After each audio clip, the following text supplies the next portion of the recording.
time it is? Buckle up and enjoy the ride. And we are live. Greetings to our loyal WFYL listeners around the world. Welcome back to your Philadelphia live stream, only on the Freedom Station. I want to thank each and every one of you for tuning in once again, because you still have the right to hear and the right to be heard. Ladies and gentlemen, my name is Mike G. As always, with me are Philly Chris, Russ the producer, and Liberty Lee. And you're listening to Mike G in the morning with The Law Matters. And you can listen to our program every Friday at 7 a.m. Eastern, only on the Freedom Station, WFYL. So let's be heard. I want to remind our listeners that you can participate in the free and open exchange of thoughts and ideas throughout the entire week by visiting MikeGinthemorning.com. What's it called, Philly Chris? MikeGinthemorning.com.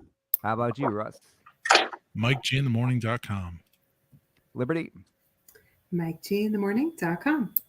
Jose Morales, owner of Philly Firearms Academy. What is it called? MikeGinthemorning.com. That is correct. We also have it in Espanol. You can check out all the shenanigans that Mike G and Philly Chris are up to throughout the entire week. So tell your friends, tell your family, tell your barber, tell your Uncle Jerry, tell anybody who listen to check us out at MikeGinthemorning.com. I also want to remind our listeners about the powerhouse lineup we've got here at the Freedom Station. Kick off your mornings with Scott Adams. Bring you the Scott Adams Show weekdays from 9 a.m. until 11. We've got Dan the Man Bongino, bringing you the Dan Bongino Show weekdays from noon until 3 p.m. We've got the headliner, intellectual giant Ben Shapiro, bringing you the Ben Shapiro Show weekdays from 3 to 5 p.m. And finally, we love having him at the Freedom Station family. We've got Michael Knowles, bringing you the Michael Knowles Show weekdays from 5 to 6 p.m. So don't forget to tune in and show him some love. And with that, you know what time it is. Buckle up and enjoy the ride. Hit it, Russ. You know what time it is. Buckle up and enjoy the ride. We've got some of the regulars checking in. Stacks Farmstead giving us a hey now. Give him a hey now, Philly Chris. Hey now, Stacks. Hey now. Hey now. We've got Rita checking in. Give Rita a hey now, Philly Chris. Hey now. We love Rita. Hey now. Hey now. Hey now. We've got a very special guest with us today, Jose Morales from Philly Firearms Academy. But before we get into that, I've got something I've got to get off of my chest. What is going on with these reusable bags? Listen, I'm all for saving the environment if we can do it, but I don't think that this is achieving that goal. I go to the vitamin shop the other day. Probably spent $200 or $250 on supplements while I was in there. And at the very end, they say, do you want to buy a reusable bag for 50 cents? I'm standing there like, no, I don't want to spend an extra 50 cents after I just spent $200. I'm going to carry all this stuff out in my hands and stuff it in my pockets. What do you think? And then what ends up happening is you buy these reusable bags every time you go back there. So no matter how many times I go to this store, I never remember to bring the reusable bag back in there with me. So I end up tacking on an extra couple of bucks for the reusable bags, and they end up in the back seat of my car or in the garbage at a Wawa somewhere. What's going on with this, Philly Chris? It's probably just another excuse to get some revenue. I don't know. It's I noticed they're doing that around here, and they're getting rid of the plastic bags, I think, in Philly in January or something like that. So you won't even be able to buy them, I think. So, yeah, it'd be interesting to see what happens. Jose, I've got to ask you, because you're the responsible man of the bunch. Do you use reusable bags on a regular basis? Absolutely. All my reusable bags are actually made of baby seal skin and baby seal along with baby seal fur. So I make sure I use them as much as possible, get my money's worth out of them. Well, if it's made out of baby seal skin, then it's more high quality and you're excited to use it, right? You're Yeah, like, right, this is my very special reusable bag. And there's a purpose to it. It's like, I can't wait to go shopping so I can use this reusable baby sealskin bag, right? Do you club the seals yourself? Oh, absolutely. Okay. Yeah. Have the fun. Well, it's all part of it. I have a question. Russ, I'd imagine Russell's got a very strong opinion about reusable bags. I would imagine. Apparently I not. guess not. I suppose not. Liberty, do you have something to say on the matter?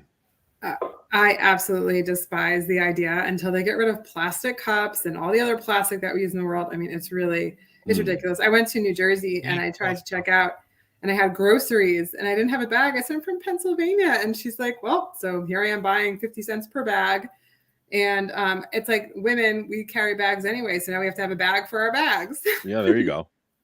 A bag for your bags. You got a bag of Russell, bags. are It's you like a back? bag of bees. A bag for Yeah, I'm here.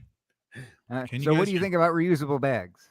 I actually use them not for grocery shopping, but for last July, Micro Center, at least the one in Pennsylvania, stopped giving the plastic bags. And so I have quite a few Micro Center ones. I like them. And I use them. I remember them from time to time. You remember to bring them to the store? Yes. Oh. Actually, I didn't. The times that I remembered them were there were only a few times, and also I was returning something that was already in a Micro Center bag, so I didn't remember it from remembering. I remembered it out of necessity. How do you remember that, Russ, and forget what day the show was? Yeah. I was going to ask the same thing. It's Tuesdays, right? Right, that's right. Tuesday, Mike, right can after you Wednesday. poll the audience and ask? Audience, I just threw up a poll for do you use reusable bags. We will see what the Mike G in the morning say what they do. Go shopping here because this is something that's just driving me nuts lately. Absolutely up a wall. Mm-hmm.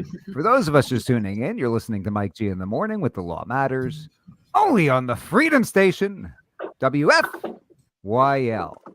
We got 67% say no so far, up to 75% say no. The majority of the Mike G in the morning family does not use reusable. So, Jose, if you want to get them to start, maybe you can start getting some of those baby seal skin reused in the market, and then you can make a whole lot of money. Maybe that's your way to return the thing.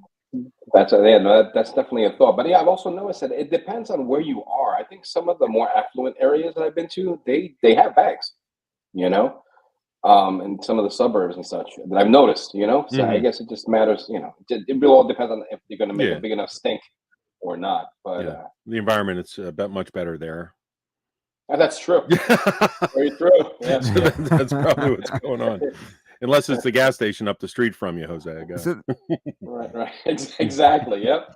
Which I was there the other day, as a matter of fact. Yeah. I'm glad to see you're back. Thank you very much. Yeah, you're welcome. So the reason we're very excited to have Jose on with us today is twofold. First of all, we're always glad to have him on the program to come on and talk about self-protection. But in the recent week, Chris's video on Kensington took off. We had past last talking about the outreach missions that he's been doing for years over in Kensington to keep kids off the streets and away from drugs. And Jose, in a previous life, was an addiction counselor. And it crossed my mind that it would be great to have you on the program to talk in this capacity, because you've been one of my best friends for many years now. But as long as I've known you, you've been Jose, the owner of Philly Firearms Academy. And it occurred to me that, prior to that, you have a life. And can you tell us a little bit about what you did at that point in your life? Yeah, that was actually in the mid '90s. I started out as an intake worker, then became a case manager, then a therapist at probably one of the busiest methadone maintenance clinics, about 2 miles from Kensington. As a matter of fact, a lot of my patients at the time were, avidly in Kensington at the time, just living the life. So, yeah, so it's always been kind of like a cause near and dear to my heart. And I did it for about 5 years, which is where I actually originally met my wife. She wasn't a patient. But that's another story. But yeah, and so it's a cause near and dear to my heart. So I've seen Kensington at its worst, and now even worse. Yeah, what was it like back then, Jose? It was it was about the same in terms of like drug trafficking and crime and such, but just less obvious. You didn't have the Walking Dead, people literally nodding off, standing in the streets. It was a lot more subdued. I Yeah, think people right. did their thing, and they got high, and and crime and prostitution and such, but it wasn't as in your face and I guess normal. So and then people view it now as kind of like just another occurrence, another landmark. You just walk over the person that's nodding off, or Yeah, as that's an Cronin would interesting say, way to put it. Yeah, it's turned it's into a a very landmark. Yeah. yeah, and so, but it's drugs have always been a downfall of that area. It's been drug laden for a long time. So my mother used to live there in the late '80s and '90s, and so I know the area quite well. Kensington, as a matter of fact. Yeah, no, it's pretty wild. Now, having gone Jose, over there. Go ahead. Go now, ahead, Mike. I think you're chopping Jose, up a little bit. having escaped from New York, you go to New York and were you around when you were growing up? Did you see it around you when you were growing up in New York? I'm sorry, you're kind of breaking up a little bit, Mike. I'm sorry. I apologize. Maybe it may be my connection. Is anybody else hearing it? Yeah, unfortunately, you're a little choppy, Mike, for some reason. I think he was saying though, maybe when you were in New York. Did he say were you in New York before? I was. I grew up in New York. Oh, okay. I think he was saying, was it like that in New York at all? Anywhere that you're aware of where you grew up? Or anything? No, Okay, absolutely okay. not. Yeah. I mean, again, not that New York is the end all be all, right? Sure. But it wasn't as obvious. And I mean, again, there were drugs. I grew up there in the mid '70s, late '70s, early '80s, and such. And so, yeah, you had drugs, and you had the areas to stay away from, but it wasn't as concentrated in in 1.9 square miles like Kensington. Yeah, And it is just concentrated. Yeah. so obvious, so incredibly obvious. So what are your thoughts? Having some experience over there over several decades, in based on what you shared, like why hasn't it been fixed? Like, what do you think is going on that it's just still like that? Like, what are your thoughts on that? Like, how does this continue to just be the norm over there? I mean, it wouldn't happen in Center City. I don't think they would allow it, right? But Right. why do they? And I feel for the people over there. They need help, but I don't see them really getting help from the state or the government like they are from the local people who are helping. But like, why does this continue? What are your thoughts on that, Jose? That's a really good question. I think, you mentioned that the people, aren't really, I think the people, well, I think planes don't fail for just one reason. I heard that quote a long time ago. I mean, there's a multitude of different things that cause a plane to fail and crash, right? So, this isn't just in my opinion, a one-sided issue. And so there's a multitude of different reasons why. And I think part of it is you hit the nail on the head. Why do people why do the people accept it, or because they accept it. I think part of it is there's no outrage. It's become, for some bizarre reason, it's become normal. Yeah, right. It's very normal. And I think about it, I said it wouldn't be accepted it wouldn't be accepted in Rittenhouse Square, it wouldn't be accepted in Chestnut Hill, it wouldn't be accepted. So what's the difference, aside from economy, right? I think people are more involved and are more vocal in certain areas as opposed to others. It wouldn't happen in Fishtown, right? Because sure, especially now, up and coming, right? So I think that part of it is that people are more vocal about it and they tend to not stand for it in different communities, in my opinion. But again, what the heck do I? I'm a firearms instructor, right? But I grapple with that as a Philadelphia native. I grapple with that because I think it's shameful and it's painful, to drive through that part of the city, especially knowing what I know about addiction and about all of the pitfalls and then the dangers having to do with that, with addiction.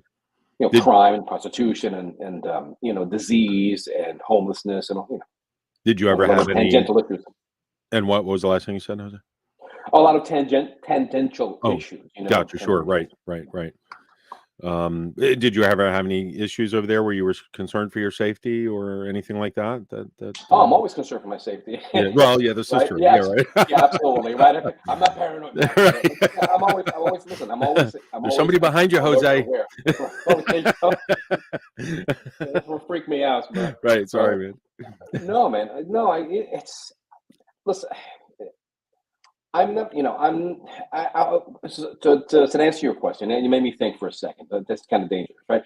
The other day I went down there, right? The other day I went down there for a training. I told you with one of my students, Yeah. and so I wasn't in fear for myself. I was more in fear. It was really okay. Now is my car going to get broken into? Do I have to kind of store stuff to get it out of there so it's not broken into? Sure. So. I'm not particularly, fearful there. I'm just more overly, extra cautious. I guess. Really mindful of your situational awareness, I would imagine. Yeah.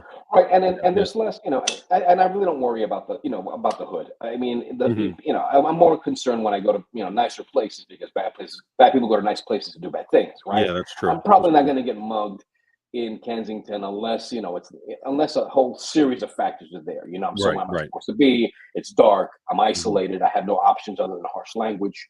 So. But definitely throw the harsh language. Can I answer your question, Chris? Yeah, no, that's really good. Yeah. When I go over there, I often wonder, because I'm often just seeing the negative side of things. The people that are still out there on the street and still, in the midst of the struggle.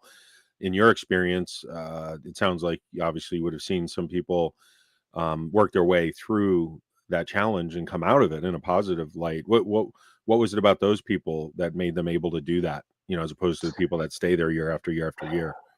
That's another good question, Philly. Chris, you're coming up with a good question. Well, thanks, man. Believe it or not, I had very little successes as a drug and alcohol therapist.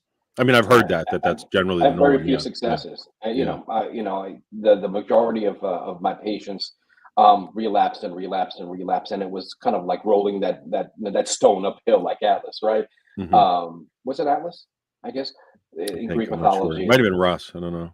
I have a thinking suspicion it was probably Russ, but yeah, no. It was pizza though. He was rolling pizza. 5 years, yeah. I worked in that field for about 5 years, and it literally sucked my soul dry. Sure. It really did. I needed a change. Yeah. So hats off to the social service workers that are able to brave that place in and out, day in and day out. But I saw very little progress, I think, in terms of, in terms of patient outcomes, unfortunately. Right. So. All right, Mike's back. Welcome back to your show, Mike. Sure am. I sure am. Deep state can't keep me down. That's right. They're trying, man. They're trying, man. You sound good. You sound better. So have we discussed whether Jose was around addiction growing up in New York at all? Did anybody? I did ask him that. Yep. Okay. And how about when you were an addiction counselor, were there any recurring themes that you saw among the people that you had to deal with? Did you already talk about that? Did we mention themes? I mean, not really. Just about people, like what was. I'm curious to find out what puts people in these positions to begin with. Why do people end up there? That's a good question. That's the eternal question. I mean, it's like anything else, right? Addiction, in my opinion, I don't claim to be an expert, nor am I a therapist now, but it's like anything else. It's life choices and your environment and things to that effect. What brings people into poverty. Again, it's similar. It's life choices, and I think as much as I think it's opportunity. Opportunity. And I was reading an article about potential. The article we were talking about I sent it to you, Mike, about the almost $1 billion drug trade in Kensington. And it's close to $1 billion. It's unbelievable the amount of money that goes through there. In my opinion, I think it just all boils down to like anything else, just life choices. I remember my patients. Yes, they had external stressors and maybe mental health issues, or maybe abuse as children, or there were a whole host of other factors. But I think as much of that, it's as much like personal choices, I think, and support systems and all that. So yeah, I have no idea the reason why. But these themes keep recurring, whether it's 20 years ago or now, Pastor Buddy, who was on last week, said that in Kensington in particular, you have people coming from all over the place to be there and abuse drugs all day, basically. And you got people who come from wealthy upbringings, people who were well off growing up, and then people who had nothing growing up. So that doesn't seem to be determinative. You talked a little bit about trauma, perhaps that plays a role. Now, when you talk about opportunity, what do you think parents can do to prevent their kids from falling into that? Because some people will say if you shelter them too much and you don't let them go out and you try to protect them from the world, that just causes the opposite effect and they end up going nuts. What do you think, Jose? Sure, sure. Listen, I mean, I grew up around drugs. Drugs were a fact. You know, I grew up with a single parent. Drugs were a fact. But I had curfews. There were repercussions to my actions. I knew I severe repercussions, right? If I were to overstep certain lines. My parent actually parented, and was she heavy-handed? Yeah, she was. But not to my detriment. So I don't know. I'm not a parent, right, Mike? You know that. But I don't think that less parenting is going to make is going to create a better outcome, or less watchful parenting. So do you think there's a parallel between people who get wrapped up in drugs and people who, I don't want to say get wrapped up, but people who end up with a violent lifestyle, which of course gets pinned back on the law-abiding gun owner and affects our rights in the long run? Do you think that in that sense, where you talk about parenting and being a parent, like you said, do you think that that has any kind of a parallel on both lines? what do you mean? I'm not clear on the question. I'm sorry. So when you say that to keep kids away from drugs, being a parent and setting those boundaries and everything like that has an impact. Do you think that there's something similar that goes along with, children in their formative years and not ending up in a position where they're in a gang, let's say, or they're out there committing violent crimes? Do you think that it all comes back to how they're parented? Is that one of the fundamental factors that maybe we're missing these days? Well, in my opinion, yeah, I think so. I mean, if someone grows up in the hood, and I grew up in New York City, I grew up in the hood, right, in the Bronx. If you're in the Bronx and you're a child, in the inner city, and all you see is crime and poverty, right? I think you need a parent to say, you know what you see here is not normal, and maybe take you outside of that area and say, okay, you know what, if you continue to do right, if you go to school, if if you don't have children out of wedlock, if you finish school, if you get married before you have kids, you can do X, Y, and Z. Take them out of that environment, right? And vice versa. If you live in an affluent neighborhood or in an affluent area and you have children, then take your kids to the hood and say, listen, you know what? This is how other people live. It's not a bad thing. It's not necessarily not bad people, but these are their circumstances. So you can see both sides of the spectrum as well. But I think both of those approaches, stem from parenting, and just being there and present. Again, I'm not a child development expert, but I think from my own experience, I think that's really, really important, because when I go to Kensington, it breaks my heart to see grandparents, or usually grandparents, are taking their kids, or parents taking their kids to school. They have to step over people who are passed out in the street. They have to avoid, tripping on needles and such, and that's not normal. And I think somebody needs to say, probably the parents, say, listen, this is not normal. This is, and maybe show them a little normalcy. I don't know how to get to that point, but that's just something that struck to me, came to the forefront of my mind as I was thinking through this. That's an interesting observation you made there by saying some of the more well-off people should bring their kids to the hood and show them, hey, this is not that they're bad people, or it's not necessarily a bad thing, but this is where you could end up, basically, because if you make the wrong choices. Yeah. If you make the wrong choices, and you're right in that they're not necessarily bad people, and not everybody can control their circumstances with how they're raised, but I think we could all agree that most people would not choose to be there if they had the choice, right? Absolutely. But it's not as simple as making that choice as I'm going to be there, I'm not. You have to make other choices along the way to get to one or the other. Yeah. Very true. And my mother always said, you can be poor, but you can be proud. You can be poor, but you can be clean. You can be poor, but you can be respectful of your community and take care of your property. And I think that sometimes somehow I think it's kind of lost in translation. I think, you know. And you got to forgive me since I dropped out over here. Did you talk about what made you want to get into this in the first place? I just needing a job. I got out of the army, right, and I found it really hard, really difficult to get a job. And so my mother had said to me, "Why don't I reach out to my local councilman?" And I did, and they were great. They actually wrote me a letter of recommendation to an organization called JEVS, JEVS, Social Service Organization, and I got a job as in a social service agency in a program that assessed teenagers for summer programs, summer business internships. And so that's how I got into the social service field. And that organization called JEVS had different satellite agencies, the Drug and Alcohol Treatment Center being one of them. And I just kind of transitioned over there. It was a better job opportunity. I just kind of worked my way to that field. Yeah. What was that like dealing with people like that after you got out of the service? Because you go into the service and you have this very regimented way of life, and you're around other people who are doing the same thing. There's a lot of discipline involved. There's sort of two opposite ends of the spectrum there, aren't there? Yeah, absolutely. I mean, I don't recall being particularly frustrated. I think it helped me kind of be more regimented in the process of my work, because one of the jobs, one of my early responsibilities was intake worker, an intake worker for a methadone maintenance clinic. Now, if you don't know anything about methadone maintenance clinics and intake workers, that's the front line, right?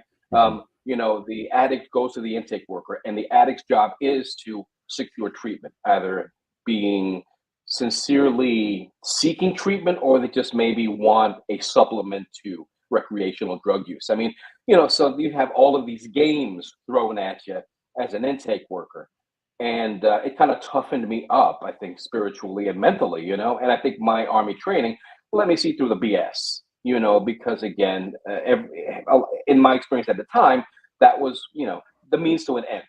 They wanted to come, they wanted methadone, they wanted to be, admitted into the program. They knew exactly what to say. And it's kind of funny. I caught a couple of the buzzwords that your interviewees said while they were speaking to you, which were buzzwords that came out. And then as a former therapist, I said, this person's been in treatment. Okay. They talked about their mental health issues. They talked about abuse. They talked about, which may be justified, but a lot of times you pick up the verbiage that that's exchanged between the therapist and the patient, and a lot of times the patient will absorb that and then kind of sometimes regurgitate it, in certain scenarios. So it was an interesting dynamic between the two that you were interviewing, Philly, Chris. And it just gave me some flashbacks of my time in the clinic. But yeah, the intake worker job, I think my military training helped me. It kept me sane, it kept me sane and being able to, and strengthen my BS meter. Right. There's definitely some BS that comes along with it. Yeah. So there were people coming in who were abusing drugs, had no intention of getting clean or using it as treatment, but just using it to get extra high. Go figure. Yeah. Right. Come on now. Come on, Jose. Drug addicts want more drugs. No. Yeah, and again, and I'm not painting everyone with the same brush, but from my experience, I just, there are people that wanted, supplemental treatment, because withdrawal sucks. And I understand it. I understand the dynamics and such. But I get it. And there are a lot of people that were sincere, but again, you can't be in that field for long without getting a little bit cynical, because you're constantly being thrown. It's a game, right? It's a game. They were talking about in Philly, Chris. They were talking about the bundles and and getting high. When we did assessments, I mean, they would have to shoot up 3, 4, 5 times a day, and their tolerance increases. So it may be 1 bag, and then in 6 months it'll be 3 bags they need, and then there'll be 8 bags. And where's this money coming from? Yeah, that's the thing. Lifestyle shit. Well, yeah, but they're getting it though. Yeah, where did they get it? Did you ever find out from those folks that you interacted with, like generally where they got the money from? Because it's an enormous amount of money. By any means necessary. Okay. By any means necessary. Prostitution, illegal drug sales, theft,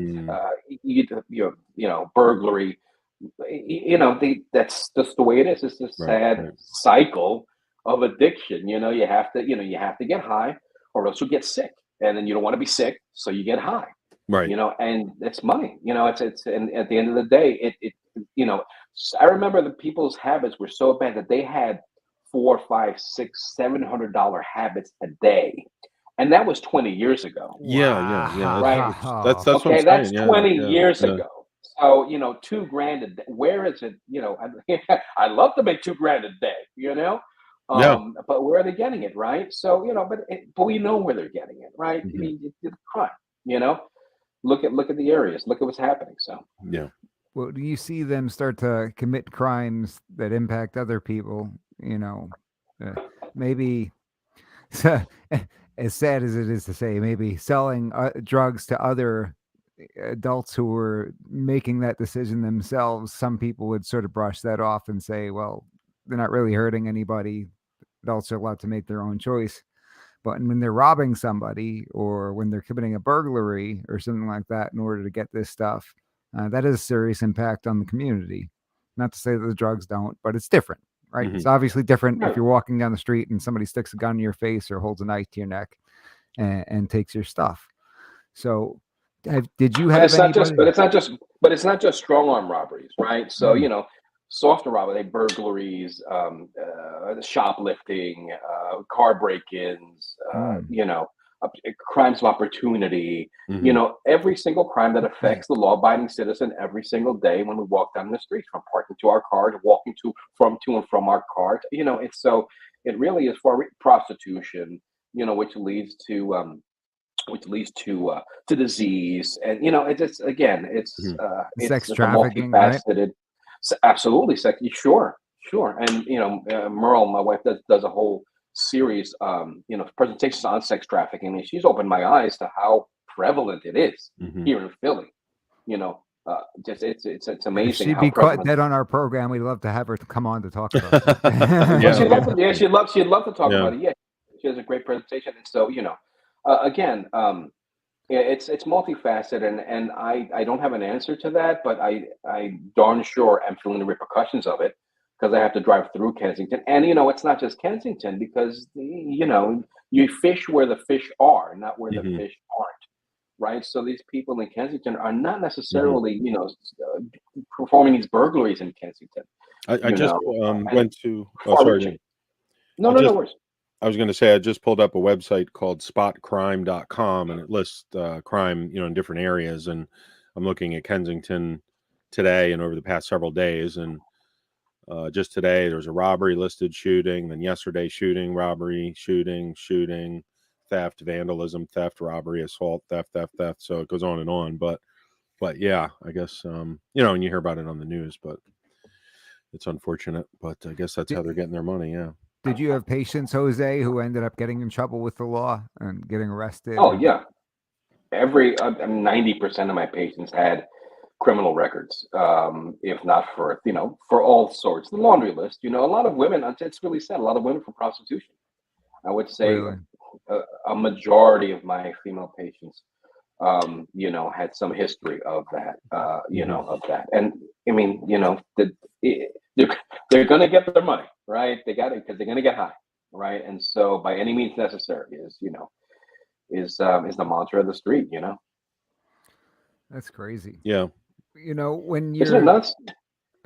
absolutely, It's sad. it It's very is sad. Mhm. It is Very sad, and yeah. people offer all sorts of solutions. We see even in the comments of the Philly Chris video, everything from "Hey, this is America. That's called freedom." Um, you know, why help them if that's the choice that they make? They want to do it. Somebody said something along the lines of they spend more money on drugs than most people even earn, which Mhm. goes to the Oh point that yeah. you made, Jose.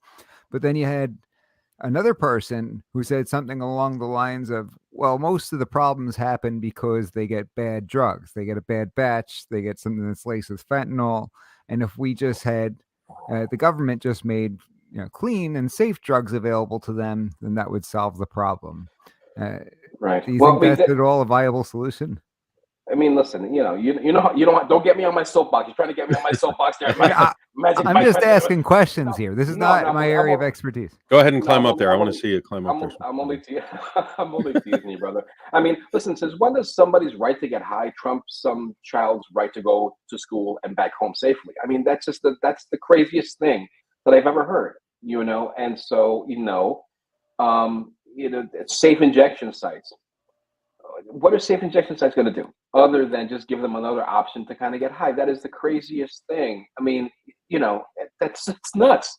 It's like, it's like Chester Hill saying, well, this is a safe mugging site, right? You can go on in this square area here. I heard those are coming to the city like the purge, soon, right? yeah. Like the purge. You can just go crazy, right? Right. You do you, as long as it's within this one square block, right? It's nuts. It's the craziest thing. And you know what it all boils down to, honestly, guys? Money. Mm-hmm. It's a multi-billion. Yeah. Well, it's $1 billion industry, close to probably more than $1 billion, but let's just say hundreds of millions of dollars. And it's like I think I'll follow the money, right? I mean, I went ahead to try to get to try to buy a Glock frame the other day, and I was like put under investigation, right? Because my name is Jose Morales. I had to wait until to find out, hey, this isn't the Jose Morales that did this assault somewhere. Well, I'm okay. I'm okay with it, right?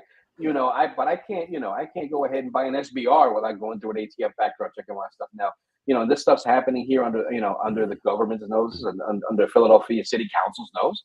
That's crazy. That's the craziest thing. And I don't blame the cops because it's an uphill battle. Yeah. It has nothing to do with the cops. So follow the money. So I suppose in that regard, though, that the argument from these people would be that if they're only committing the crimes because they need the money to get the drugs, then if we supply them with free and safe drugs, then that solves the entire problem and everybody's safe and we're all better off. Because what's going to happen, right, is they're going to be happy with the free and safe drugs, right? If it's free, I'll take 3, right? If it's free, they're going to take that and they're going to take more. And the nature of addiction, the nature of heroin and opiate addiction is you build tolerance. And so 3 and 5 and 9 and 10, I mean, it's until you die. And and to speak to your earlier point, Mike, when it's the strangest dynamic, right? When there is an overdose, and speak to any addictions counselor, they'll tell you this, as well as the drug dealer. When there's an overdose due to a hot load or good drugs, heroin sales increase, drug sales increase because the twisted thinking is, man, this stuff is so good that this person died. But you know what? I think it'll happen to me because you know what? I can handle my stuff, right?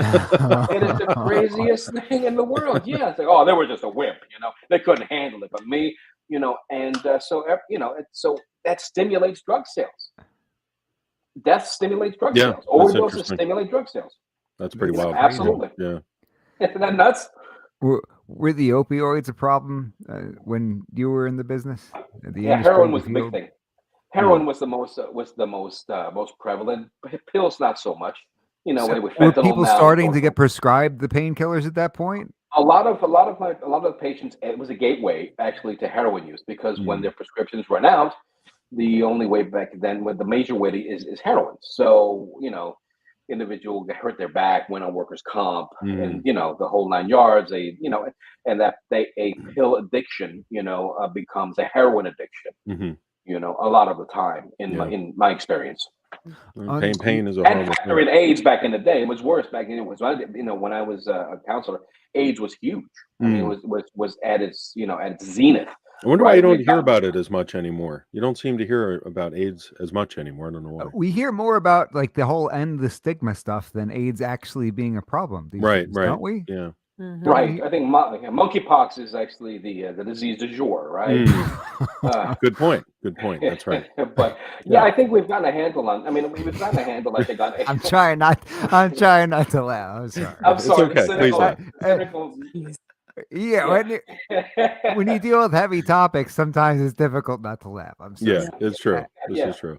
You got. I think we've got a handle on AIDS. I think pretty much. We know that it's a lot of times not fatal. There's treatment for it. It's not a death sentence per se. So great strides. I think the media's done a good job. What's the name of the basketball player? Magic Johnson. Magic Johnson's 170 years old.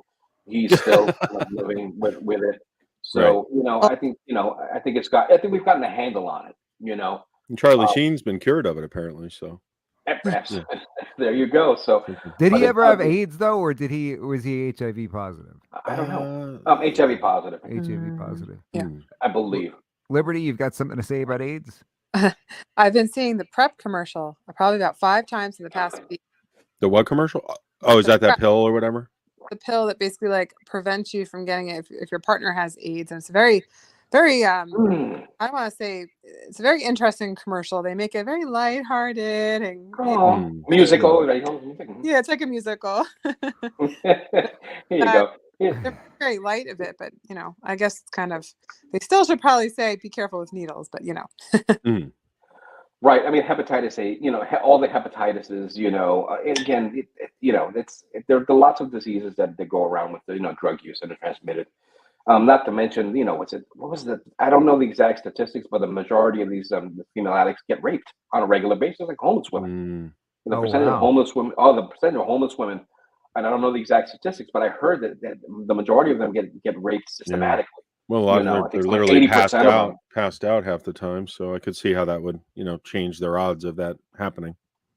Right. Jose, we've Yeah. got Jason Stack chiming in over here. He's been a guest on this program. He was on Crime Stoppers in the height of his criminal history. That's right. And he's since become a tremendous family man and, was able to actually come on the other side of addiction issues. God bless them. But he said he's absolutely right. OD equals where did they get it? Oh yeah. So, It's yes. crazy. It's the craziest thing. And again, this is a reflection of how just broken I think people are. And a lot of times through no fault of their own.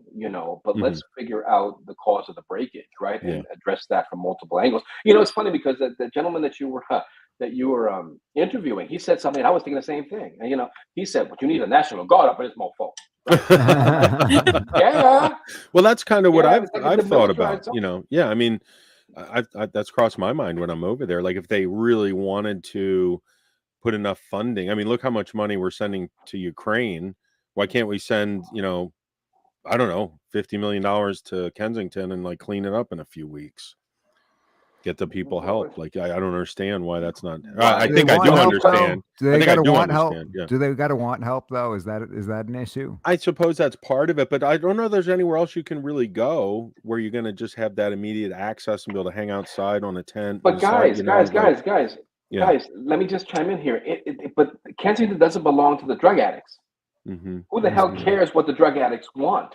Yeah, Right. That's true. right? Yeah, It right. belongs to the citizens that live there, Yeah. to the parents that, for the property owners and business owners there. Actually, right? maybe I'll go So over there and try to what my- talk to some of the homeowners. I think that And would maybe be the business owners, all 3 of the business owners. Yeah. there. Mhm. All three, right? Yeah. Yeah. I- Well, all you Probably see got over run out there are of town, right? the little markets with the bulletproof glass, and they're selling single cigarettes and beer and tobacco products, and there's a few food Right. places and a few bars. and I laugh. You laugh, right? I laugh at the lack of business there, but it's really sad. The other day, and I told you I was there, right? The other day, I'm actually putting money in my car, in the meter, right? And I look out the window, and there's this metal gate. You saw all the gates that were lower, right, Chris? Yeah. A lot of those businesses have gates that were That's lower. absolutely. So this lady, this young lady, and she knocked on it on the gate. The gate opened up about 2.5, 3 feet, 2 feet. She got on all fours, crawled in, and the gate closed back down again. Oh, that's And I said, interesting. yeah. So I said, Okay. aha. So it may be a shoot house, or maybe maybe where people live. And I would so, have gone under there. That's what I was gonna say. Dude, I was like, said- "Man, hold on, but I didn't know the secret code. Right. How did she knock? I'm gonna go What was down there. What was the pattern? I'm Right. sorry. But it was, yeah. It was very subtle. Had I not been paying attention, I was looking out my window because I was parking, and I was like, oh, okay, hello. It's like, So, but yeah, so I guess to get back to the point, the community belongs to the inhabitants, but what are they saying? I don't know. yeah.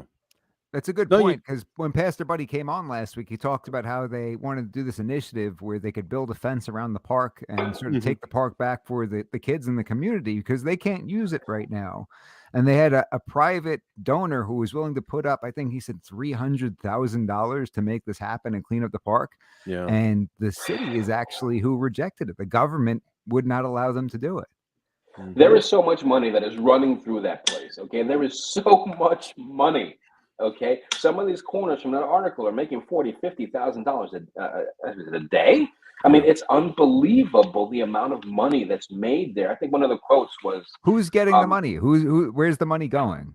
not to me or you, or, you know. But I think somebody's taxing it though. One of the quotes is, "This is one of the few places in America where you can wake up on Monday flat broke, and on Tuesday you can have $10,000 in your pocket." Wow. Right? Wow. Kensington. Yeah, one of the quotes of the article I sent you, Mike, and I'm not sure if I sent it to you, Chris. It's worth a gander. I'll send it to you if Mike, maybe you can send it to him. Yeah. It's like the Wall Street of drug dealers. Definitely send that over. I am looking for part-time work. But So. the drug there you dealer go. land of opportunity. Right. But we laugh. But yet again, this money is going somewhere, and it's not trickling down to the community. It's going upwards, right? Mm-hmm. And I'm not saying that any governmental agency, God forbid, is profiting, but I'm sure that the city knows. Well, you don't hear about too many busts going on over there either. It's interesting because you don't. Are really these hear about these drug dealers paying taxes? Are they paying taxes when they make all this money? I think they're paying some sort of taxes, if you know what I mean. Well, they are. I mean, they are employing the community, and they're keeping people pacified, and they are supplying a need. I mean, and as long as it's in Kensington, it's not going to be in Chestnut Hill, right? So I mean, I don't know. Again, this is just talking off the cuff here. Sure. Because it's going to branch. It has to branch out. There's something is always going to fill that void, right? And again, unless you have a full heads-on military style approach, right, and have the resources to back it, and a lot of the infrastructure to back it, like prisons actually, and sentencing and all this stuff, and that takes a lot of time and money and work. It's just a lot cheaper just to let it go on, and it fills a void that's necessary.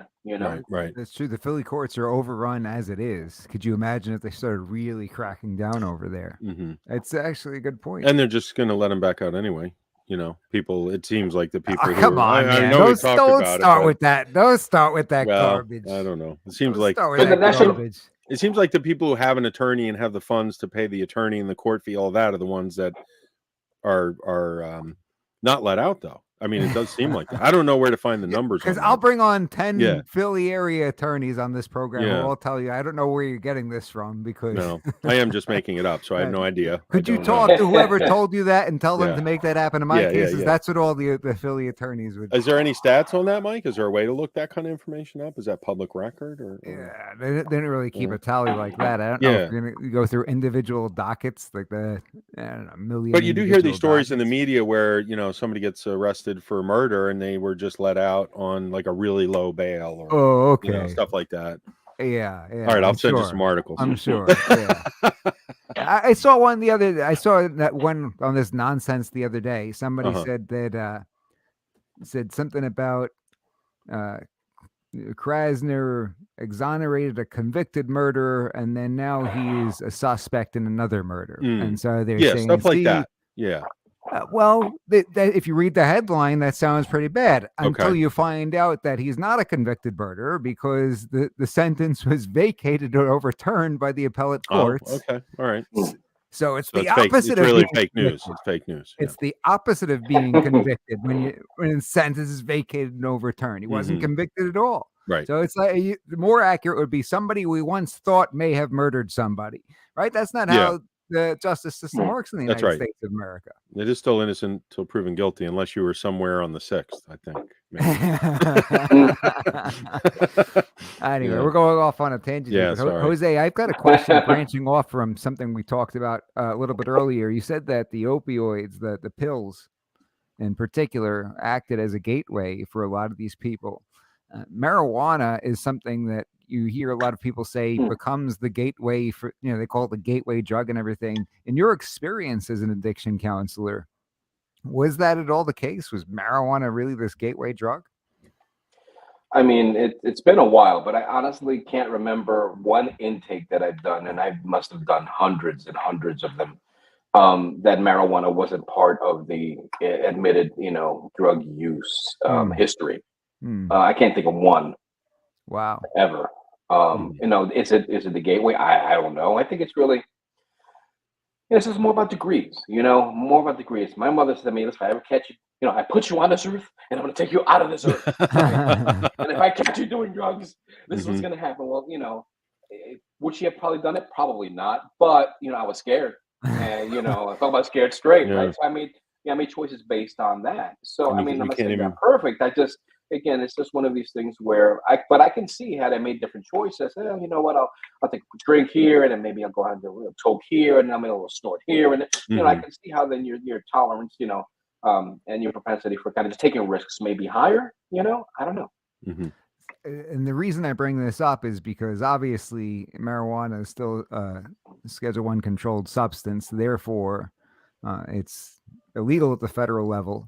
And anybody who uses marijuana, even if they have a card and they're prescribed by their doctor and is sanctioned by the state, they're still an unlawful user of narcotics and therefore prohibited from possessing firearms under federal law.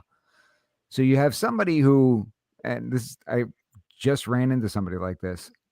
Let's say they got a broken back, right? And they've had all these surgeries and they get a medical marijuana card. They're prohibited from possessing firearms. But the person who is getting OxyContin, let's say, they're perfectly fine and good to go. Right. I don't see how the marijuana is so much worse than OxyContin if it's being used for that particular purpose. I don't know, because OxyContin and these pills do seem to be a gateway for heroin abusers. That's a good point. I mean, what's the verbiage on the question? Are you a habitual user of or unlawfully addicted to blah blah blah? Unlawful user Something like that of narcotics, and because it's still unlawful at the federal level, then no matter what, I guess you could be an addict also, even if you're still lawfully using it, you could still be addicted to it. Right. Yeah. I mean, it just puts physicians in a very awkward position. As my wife is a physician, she's kind of told me kind of concerns, and she's very, very careful, at prescribing that Schedule I. I forget the schedule, but that type of drug. So I know firsthand that the physicians have their hands tied behind their back. But then where do you draw the line? If you're a lawful user because you're prescribed and you're taking it, then you're not really habitual, but maybe you are. That could, I don't know. I'm not really sure how we legislate that or how that. But but I would assume that if it's prescribed and you're not an unlawful user until I guess you're no longer prescribed. I don't know. Can I ask you can we play the water? What the state police do is they consider you an unlawful user for 1 year after your last known use. So if somebody still has the card, they'll try to accuse them of still being an unlawful user, even if they're not really using it. And then by the time you go to court and you fight this and you prove that you weren't using it, even though you had the card, that 1 year would have been up anyhow. So That's most people use? just throw their hands in most people just throw their hands up in the air and they won't even pursue it. It's a real shame. And now what I've heard, as really within the last few days, I've never heard this before, is that there are people who have been denied simply based on having the card, and the TSP is somehow getting a hold of this information. So somebody's got the cards lawfully prescribed and getting PICS denials. I've not heard this before. Right. And medical marijuana has been in Pennsylvania for how long now? A couple of years. A few years, right? 3, 4 years or something. Yeah, it's not like it came out yesterday. No, it's been here for a while. Yeah. Have you ever heard of that, Jose? Have you ever heard of somebody being denied and having a PICS denial based on simply having a card? Not on that. Not based on that. I mean, a lot of times they're very cryptic in their rationale or explanation of why they're denying you. I mean, you're lucky if you ever find out, right? But that is justifiable. That their latitude and ability to kind of say nay. But no, I haven't run across that particular denial reason. Yeah, well, look out for it. Yeah. I mean, I don't. Again, I mean, if I had $1 for every time I walked my mother-in-law's dog on Lincoln Drive and I smelled marijuana coming out of the cars, I mean, all times of the day. The other day it was like 7 a.m. And I'm like, really? Sweet mother, really? Yeah. Like, well, they decriminalized it in the city, did they not? I don't know. Did they? I think it's a ticket now or something like that. Not legal advice. I'm not a marijuana lawyer. Not legal advice. Mike says Even You're when you gonna leave the smoke it. courthouse, you smell it all over the place. You Mm. walk right outside the Justice Center, you smell It's it all over the place. probably coming from the chambers in the back, you know. Yeah. The judge. What was it? Bob Marley said that, right? The judges smoke it, Right. legalize it. So many people use it, though. So many people use it. Well, true story. My wife is she broke her foot about 6 months ago. She just went to physical therapy for the first time today. So she put on her jacket. And she noticed, like, when she was on her way inside the physical therapy, she noticed that it smelled like pork chops, because I fried pork chops the other day, and she was kind of embarrassed because it was hanging in the kitchen on a hook while I was cooking the other day. So she said to her physical therapist, she said, "I'm really, really sorry. My jacket smells like pork chops." My father, my husband was cooking pork chops, and so I'm really, really sorry. And the lady says, "Oh, don't worry about it. It smells a lot better than the marijuana that I usually smell on people's clothes." And it's like, okay, so it's that it's that prevalence, become normal, And Mhm. when I had the shop on Spring Garden Street, that would happen all the time. People would walk in reeking, Mm. reeking of marijuana. So Right. Wow. all the time. Mm. Yeah, no shame. Especially when it's directly one thing about somebody's because with the medical marijuana, they don't have it so that you can smoke it at this point, I don't believe. So if you can smell it on somebody, I don't believe it's sanctioned medicinally. Listen, it doesn't. You do you, right? You do you. Just throw it in throw it in a quick wash, right? Extra spin cycle, put a Febreze or two, and you're good to go. I mean, how much, and Merle was telling me about in these ERs, a lot of people will go on in, with convulsive vomiting, right? Oh wow. And they just can't stop vomiting, and it's Hmm. THC poisoning. It's Really? marijuana poisoning. They smoke so much that their Wow. body literally. Oh yeah, and then they give them a couple of the treatment, and they're back in. Then they're back again, like a week or two later. Oh yeah. Well, you'll hear from proponents that it's totally safe, and you would never hear that from people. And it you might know? be, but it's, imagine how much you would have to smoke in order for your body to start rejecting it, and you to start Yeah. literally Mm. your stomach convulsing. It's Yeah. so weird. Yeah. But Yeah. Have you guys seen the Delta 8 stuff that is legal? Do you know what I'm talking about? Because I wonder No. if it's a form of marijuana, but I guess it's slightly different. But you see it at some of the the cigarette shops and stuff like that. It's been out for a few years. Really? Yeah, I'm but so I don't know excited. how they're viewing that, but they're selling it. They sell it at gas stations. I'm always kind of curious to see what they have at those places. So it's pretty available, Right. especially in Philadelphia. Yeah. How Right is next Yeah. to the individual What's doses that? of Viagra, and Yeah. it? Right. Well, that's true. That's true. Yeah. Yeah. It's like, where are those? and Excuse the me. vitamin packet for extra boost of energy. That's right. Yeah. Excuse me. Can I get those little blue pills and whatever that green stuff is there? There was a fighter who popped for steroids. He failed the drug test before a fight, and he said that's what he got it from. They were tainted male enhancement pills Really? from the gas Oh, station. okay. That's what he claimed. Oh, okay. Yeah, Well, you'd have to I wonder don't what know they're if putting I in don't know if there, I yeah. believe him, but that was the claim. The Kensington gas station, no Yeah. less. It's a good I'll claim. tell you, I don't know why she'd apologize about her jacket smelling like pork chops, Jose. Though I think I would very much enjoy that. Probably smell pretty good. Thank you for coming in smelling like pork chops. That's awesome. So let's tie this in a little bit to your current life, Jose. We talked about how crime increases when you have places that are riddled with addiction. Do you find that as the becomes more and more prominent, you have people coming in who want the ability to protect themselves not only in their homes but on the street? Are more people looking to carry these days? Oh yeah, absolutely. Yeah, absolutely. I think it tripled. The number of permits, I think, tripled from like close to 20,000 a couple of years ago to 70 or 80,000 permits issued. It's kind of tripled. Yeah, absolutely. I see it all the time. I have an assessment form that people fill out online, and the trend now is no experience with firearms, because I have a questionnaire, right? Zero experience with firearms. I don't own a gun yet. I just got a permit. I know nothing about guns. I just got a permit. So they want to take a concealed carry class, or they want to get a gun owner workshop or something. But yeah, lots of people, the majority of people are contacting me that are not gun owners, and but have concealed weapons permits. That's good.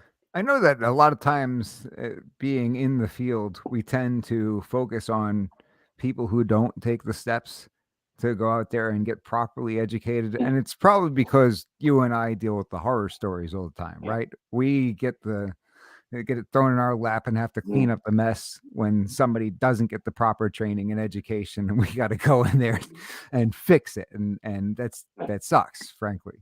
But do you think that there are some people out there who don't realize that it is possible to become proficient with a firearm, even though you didn't go to basic training or the police academy, so they didn't hand you some magic wand when you went there? Do you think that there are some people who don't realize that it's possible with the proper training and education? Mm-hmm. I think the bulk of people have no idea. Have no, are totally clueless. Totally clueless and ignorant about the importance of training and the importance of preparedness and the importance of just knowing, just knowing how not to hurt yourself. 90%, and I get lots of assessments that people fill out an assessment form online. It's one of the first things I do to get a kind of brief overview of experience level, comfort level around firearms. A little bit of your backstory, the reasons why you're approaching your goals for training and the things you're interested in, and so on and so forth. And I have hundreds and hundreds and hundreds of them. This year alone, probably about 400 or 500 submitted this since this year alone.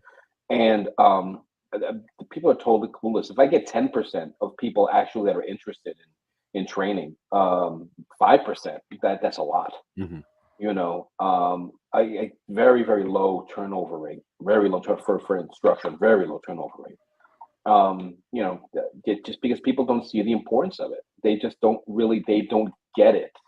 And I try to tell people this. Like, Mike, we're broke. We did the lock loaded and legal stuff. I mean, we, you get it. It's really all about just staying out of jail. And knowing when you can't even show the gun, and so it's a long, convoluted way of saying. I think people think that equate firearms proficiency with just kind of like just knowing how the gun operates. Right. That's it. Like if I kind of have a basic idea of how the gun operates, I can go to a range and shoot it, I'm good to go. Like, okay, but wait a second. Do you know how to assess a threat? Do you have avoidance and awareness techniques? Do you have any layers of protection? Do you know how to give verbal commands? Do you, just to stop, to draw the gun into a low ready instead of pointing the gun at somebody, and just committing aggravated assault. I mean, all these things are just like, people are just getting themselves into the hospital and into lengthy court battles. You can see that, Mike, just through ignorance. And I shake my head and I'm like, I really wish you'd see the importance of this prior to needing me. Right. Prior to needing Mike, But there's two sides of that. There's number one is people think they're better than they are. They think they're better off than they are. They don't realize that they're not at the level where they should be. But on the other end, I think it would also excite people if they realized how good they could be, because they don't realize how good they could be. They're kind of presented with this false ceiling by the media, right? By anti-gunners who tell you that nobody could ever possibly become proficient with a firearm unless you're in the military or you're a police officer.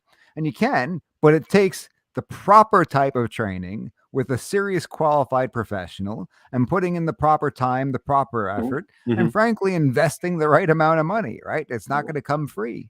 I think people would be surprised to know how little training police actually need to go through to carry their firearm. And there's not, significant requirements for them to go to the range like every month, right? I don't know what the exact specifications are. When they fail, they end up having to go to Jose. Right. Exactly. Right. Yeah. I mean, I know a lot of, folks who own firearms privately who are much better shooters and more accurate, with their firearms than a lot of police. Nothing against police, but I think for them it's work too. Like the last thing you really want to do is probably go to the range after carrying the gun around all the time. Not all of them. Some of them are avid shooters, I think. But does that make sense? What are your thoughts on that? Both of you. Well, to answer your question, Mike, I don't think that really people are lulled into thinking that they're better because of the media and stuff. I just think people are just lulled because, well, not the news media, but because of movies. And I mean, I think guns are so common in our culture, right? And there's such a proliferation of gun ease, gung fu on these movies, John Wick and all that stuff, that people say, oh, how hard could it be? Go to the range, how hard could it be?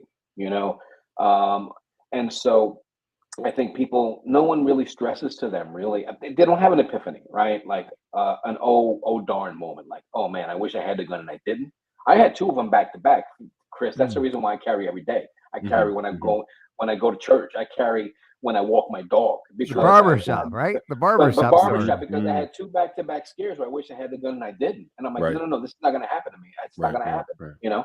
So I think that people tend to, no, no one is actually bringing to the forefront. Listen, you're not really as good as you think you are, because under stress we never rise to the occasion. We drop down to the lowest level of competency we've mastered. Mhm, We're training. And if you haven't trained, you're gonna just drop down to whatever, like a musician, right? Right. You know, to solo time. If you haven't practiced yeah. those chords and those Mm, scales. So, but if so, and to your point, Mike, if somebody wants to see how awesome they could be having quality training and putting in time, I want to urge your audience to do a Google search for Halle Berry training video John Wick. I was thinking the same thing. I What? was thinking Yeah, the check out same thing. Halle Berry. Aside from being gorgeous, hi Halle. Aside from being just drop dead gorgeous, this woman is a total just awesome. And one of the things that just raised her to the highest level of my respect meter is that she did an interview and she said, you know what? I don't, I'm not a fan of guns. She didn't badmouth guns. I'm not a fan of guns. I don't think I ever own a gun, but I'm really glad that I took this training and I trained with Taran Tactical, and I put in the work because I feel that I would have the skills to at least defend my family if I needed to. Now, mm, those skills mhm, are perishable, a year and a Right. half, 2 years, 5 years, but right. I really admire anybody that can just unbiasedly just train well. And Mhm, you see the fruits of her labor. It took me 5 years, of constant training and practice and to feel comfortable carrying a gun. And that was mm, after mhm. I decided to myself, I'm just going to carry every single day. It took me 5 years and I'm still have to kind of struggle to keep my skills up and such. It's a perishable skill. Mhm. So, but it's doable. You just got to put in, like you said, Mike, put in the time in quality training and practicing at home. Right Certainly. on. Right Chris, on. I think I cut you off. Oh no, You it's were okay. I kind of asking. jumped in I there. probably Yeah, cut you yeah, off, Chris. I'm yeah. sorry. That's okay. Nobody Well, likes me on this show anymore. you're fired. That's it. Damn it! I knew Yeah. you brought Jose on for a Did reason. you have a question that we didn't circle back to? I think I was just making a comment about because you guys, I think at the beginning of this conversation, you mentioned the whole thing about police, and I've had a few people say that to me who are anti-gun, where they're like, "Why do you carry a gun? You're not a cop." And I've said to them, I said, "Well, do you know how much training police are required to go through before they can carry a gun every day into situations that have a higher likelihood of a discharge of a firearm than most people?" But and I don't know the exact requirements, but I know they're really not that high from talking to some police about it. Maybe you guys know or could comment on that. But and that's why I was saying I think a lot of people who are serious avid, although we probably tend to hang out with those type of people more than other people, but they're great shooters and they think about the things that you're talking about, Jose. The situational awareness, looking and what's going on behind you, not pointing it directly at them right away, things like that. So yeah, I think that's a having good. options other than the gun, pepper spray. Sorry. We, yeah, we sure. should we should talk more about that. Before I do so, though, very important, absolutely paramount. I want to go on the record and say that Merle's a better shot than Hallie. And so if Hallie does contact you, I'm on Team Please Merle. don't tell. There you I'm go. glad There it's you not go. hearing your head Make back. it known. Make it known for the record that I'm on Team Merle. There you go. There you go.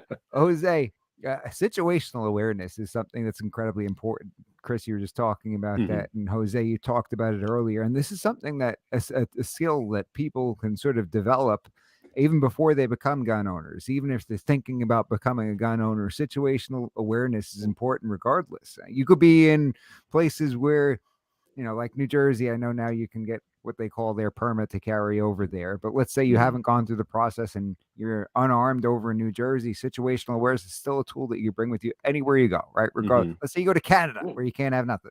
Situational awareness is still important. Can you talk a little bit about some of the basics of situational awareness, Jose? Sure. Yeah. No, absolutely. Yeah. I mean, I'm fond of saying the best gunfight is the one you avoid, right? The one you avoid, right? Right. Through awareness and alertness. And I think we as a society have so many barriers to our awareness and alertness, from cell phones to just life, and people kind of kind of confuse awareness with paranoia, and if it's the same principles applied on having a car accident, right? You just need to be relaxed and be aware of your surroundings. You can't go through life, and not be aware of your surroundings. And you have to be aware of them to avoid a potential scenario, potential situation where you're, a tragedy. So I think that part of developing situational awareness, and I suggest, and I recommend anybody who's interested, just research groups called the Cooper Color Codes, COOPER. Colonel Jeff Cooper codified them.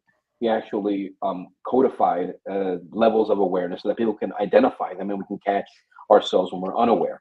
So I think the first step to that is just realizing, what barriers, right, do we have to our full awareness? If anybody can startle you, what the hell, where'd you come from? What? Then you're in what's called condition white. If someone can sneak up on you, you don't know what the heck is happening, then you're in a total lack of awareness, right?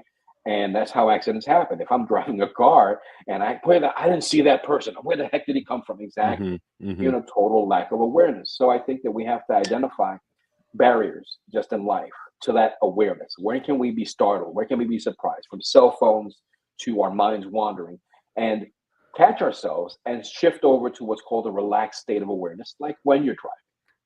You're relaxed, but you're aware. You're looking to see who's in different lanes, what the lights are, road conditions, 2 seconds behind the bumper in front of you, and so on and so forth. I think that's step number one, identifying where barriers to awareness and alertness, and then becoming more aware by saying, I need to be relaxed, but a bit aware of my surroundings, and then implement that in the day-to-day life. Can I ask you a question, Jose? It seems that some people are more prone to being unaware than others. Have you ever met somebody who is particularly sensitive in terms of being startled? Like, they could have every reason in the world to know that you're walking. They're called victims. They're called victims. Yeah. If you look like meat, you're going to be eaten. I mean, that's, right? That's like saying, man, every time I walk down the street, I keep slipping in that damn patch of ice, man. And you're like, well, wait a second, why don't you wear some boots? Maybe walk around, maybe spread some salt, maybe, just be aware. I mean, so there's always going to be meat, right? It's up to the individual, I think, to actually just break that cycle, right? Of, how many times they have to slip on the same patch of ice. But, if somebody doesn't want to be a victim, I think, then they just need to be aware. If you ask the average criminal and say, listen, you got 2 victims, right? A 300-pound man who is deep into his cell phone, and a 90-pound woman whose head is on a swivel. She's aware and alert. Who would you want to assault and mug first? Well, they're going to want the easier target. They want to go ahead and have the guy, who may be 300 pounds, but is totally aware. They get him over the head, grab his cell phone, and move on. They don't want a battle. They don't want to work for that, for their outcome. And so it does no one any good to not just be relaxed but aware. And again, imagine when you're driving. If you're walking down the street, you're relaxed but aware, right? Who's coming? Who's walking towards me? Who's walking away from me? Are there any vehicles like white panel vans parked in front of where 4 men can jump out, like that video we did, the carjacking video? Sure. So just be alert and aware. That's number one. And number 2, have plans before you have to implement them, right? Just common sense stuff, right? If I see somebody walking towards me and with their hands in their pockets, a hood over their head, and a mask, and they're focused on me, right? They're focused on me like predators to prey. That would probably be a good time to implement the plan, right? What would be your plan? Maybe create distance and an obstacle between you and them. Maybe just run like heck. And while you're running, access your pepper spray. Little things like that. But if you don't, if you're unaware, have no pepper spray, and and you're deep into whatever the heck is the latest tweet, you look like meat, like a pork chop. Okay. And pepper spray is something you got me on. Oh, absolutely. All the credit in the world. Jose pepper sprayed you, Mike? Yes. There you go. Sprayed me in the face.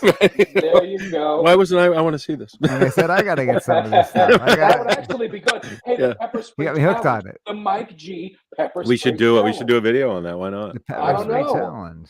Have you been pepper sprayed, Jose, in the military or anything? Did you have to go through that Oh training? yeah, with CS Okay. gas. Yeah. Okay. Yeah, Wow. yeah. It's not fun.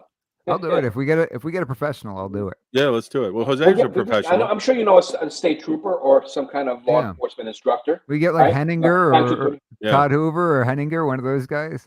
Right? Can Russ go Steve first? Hatfield. There you go. But yeah, that you know, just brings me back to another one of your sayings, because you talked about the best gunfight is the one that you avoid. oh, yeah, I always tend to say the one that don't happen, because that's just the New York and me coming out. But that don't happen. Yeah, yeah. same concept. Another one, when you're talking about having defensive spray, is a quote from you is that not every problem is a nail that requires a hammer, right? And you want to have Right. something between yelling curse words at them and shooting them in the face. Is Yeah. that we're Absolutely. getting at? Oh, absolutely. Yeah, yeah, absolutely. I mean, neither, but I would sooner leave the house without a gun and pepper spray than with a gun and without pepper spray. Mm. If that makes any sense. Say that again. I would if I left my home, let's say for whatever reason, right, some freak occurrence happened, and I wasn't carrying my gun, right, I'd be okay with pepper spray. Okay, gotcha. I'd be okay. I wouldn't circle back for my gun, but I For- would circle back for my pepper spray. For folks I had listening, my gun. Mike, could you touch on the legal aspects of that real quick? Because I know like Jersey has very specific requirements if you cross into Jersey Unless I'm going to Jersey. versus like Philly. Could you touch on that real quick, Mike, on the pepper spray? Because in Philly you can. max 3/4 of an ounce. Okay, that's So- Jersey. 0.75, so 4 squirts. If you Yeah, Mm. you got to be very careful, because I did a seminar in Jersey at this huge place, this Cabela's type place, and we were running low, or I don't think we were not running low. Obviously, it's not like I'd used all my pepper spray on the bad guys and I needed some more. But they expire, so you got to keep up with them. And I realized it was probably coming up around that time, and I wanted to give them the business. So Mhm. since we're in New Jersey, I want to make sure that I wasn't buying illegal pepper spray, and they had it on the can in grams. And I don't know how to convert grams to ounces off the top of my head. I went to law school because I'm bad at math. But I figured surely they're not selling illegal pepper spray here, so I bought it. And when I got back to the car, sure enough, threw it in the iPhone, and it was illegal pepper spray. No kidding. Oh, Wow. this was like 40 years ago, so the statute of limitations. Right? That's right. That's right. That's right. And I'm sure you immediately returned it. You went inside. You didn't leave private property. And you returned it. I threw it out the window and said, "Yucky, go away!" That's not mine. I didn't buy that on my credit card.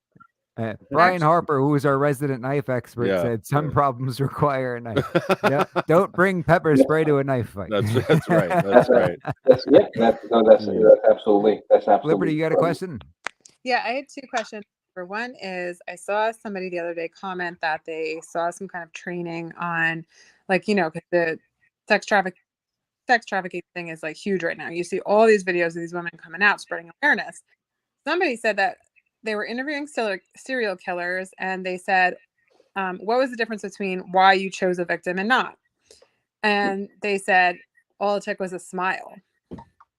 A smile. So from a female. So my question is, it was like rape and serial killer victims. So the smile made them want to or not want to? It was why they choose them. It was why they chose them. They thought they were a little more passive and nice and kind kind of thing? Yeah. So I have a question, because I'm a smiley person. So should I walk on the streets and look mad? Is any, from a self-defense perspective, what's your view on that? You paint the smile on your face like the Joker and say, There "Let you me put go. a smile Yeah. on that face." So we're like, this lady is nuts. Stay away from her. Right. Who you Liberty, who are you asking? I didn't catch that part. Whose opinion I are you would asking? ask Jose from, just your tactical training, self-defense type of thing. Have you ever been to something where they explain that, or what would be your take on it?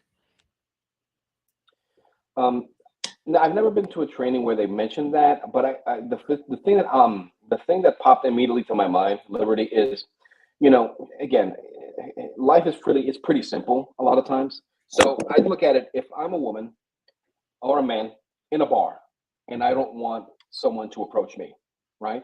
I don't necessarily have to frown or be angry, but I just don't have to be inviting either. It can be neutral, right? Okay. I think the same holds true in the street. Again, you don't want to be. I've had people say to me, "What I do is I look down. I look down and I don't make any eye contact because I don't want to threaten anybody." Well, there's a difference between a stare and somebody threatening them and just a casual glance, like I know you're there, and I move on. Right? It doesn't have to be a combative thing. So, to answer your question, Right. use the same approach. I think if you're a woman that doesn't want to be labeled as just potential meat, for lack of pardon the pun. victim, just follow the same guidelines as if you don't want to interact with somebody, let's say in a social scenario, social setting. Yeah. Just be aware, but don't be inviting, if that makes any sense. Right. Yes. Because I think smile is universal, universal kind of signal, right? That it's okay to kind of take this interaction to another level. Okay, makes sense. Well, it scared me. I'm not smiling at anybody anymore. Right. Yeah. Well, no, don't stop being nice. No, I think serial killers are kind of out there. It's not a lot of them. Don't worry about it. I'm not even smiling. I feel like But nobody smiles in the hood. They have RBF. You ever heard of RBF? Resting. Resting biatch face. Yeah. Exactly. RBF. Yeah. Like this. There you go. Good RBF. Right. Everybody give me your best RBF. Everybody, right now. Mike, ready? Jose. I'm too busy laughing and smiling take my from this glasses off, conversation. I really. Let's see it. All right. No. Resting. No. That people are just tired, brother. There you go. That's evil. People are gonna run from Mike. They're like, something's wrong with that guy. That guy's a serial killer. Mike looks like Robert De Niro. Maybe I like the Joker smile idea, Mike. Maybe I'll do that next time I'm walking around Center City. Before I forget, guys, I just want to mention something. What was your resident knife expert? I want to thank him for that comment. Brian Harper. Brian Harper. Thank you, Brian. I just want to interject. I'm not a knife guy. I'm not a knife instructor, but I am a firm believer in that if you're going to carry a knife, train and learn how to use the knife.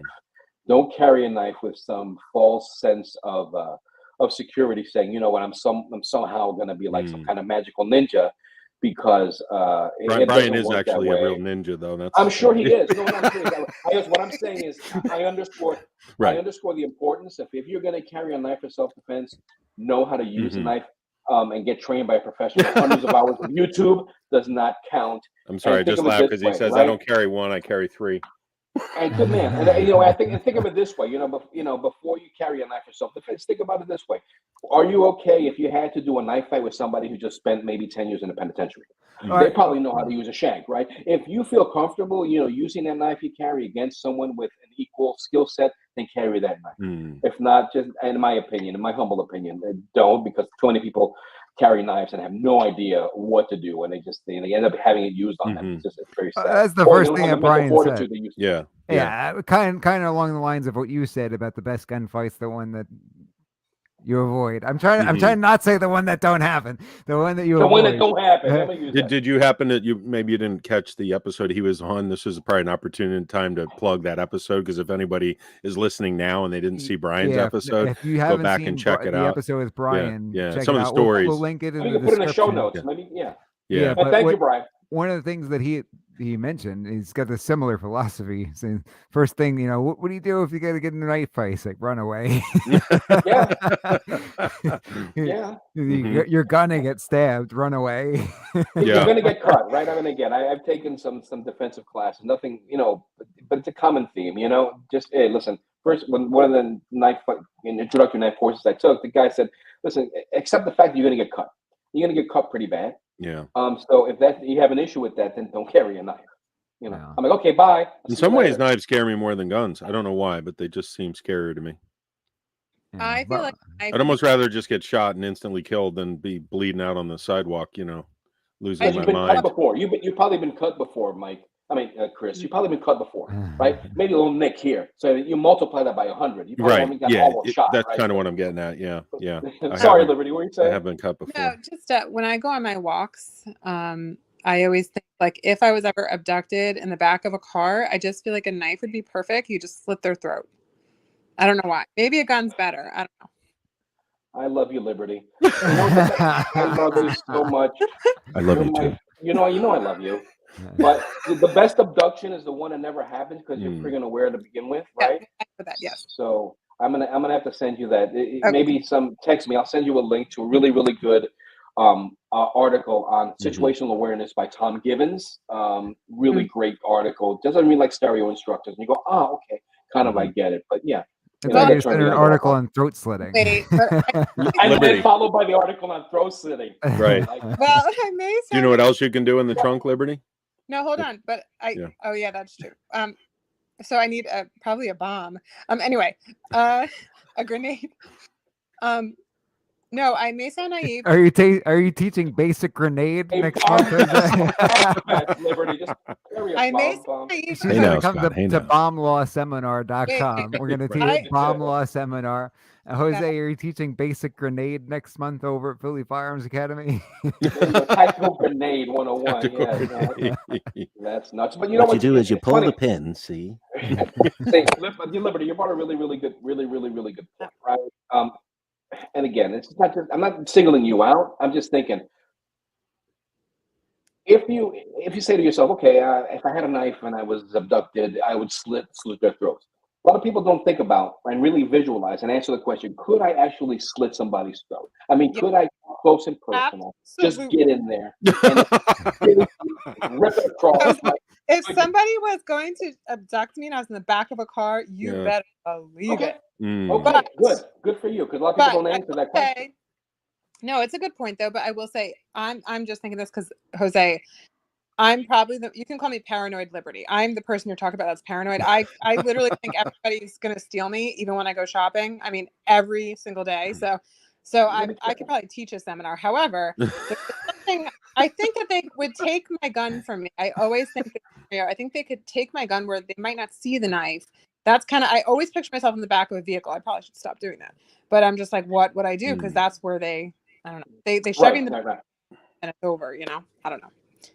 No, that's a really, really good point. But you know, that's your subconscious saying you got to step up your training game, and then do most of your close quarters and defensive shooting needs to be stepped up. If I say to myself, you know what, I really need to, practice X, Y, and Z, I'm really afraid of doing that solo because I don't know my major and minor scales, and I practice your major and minor scales, right?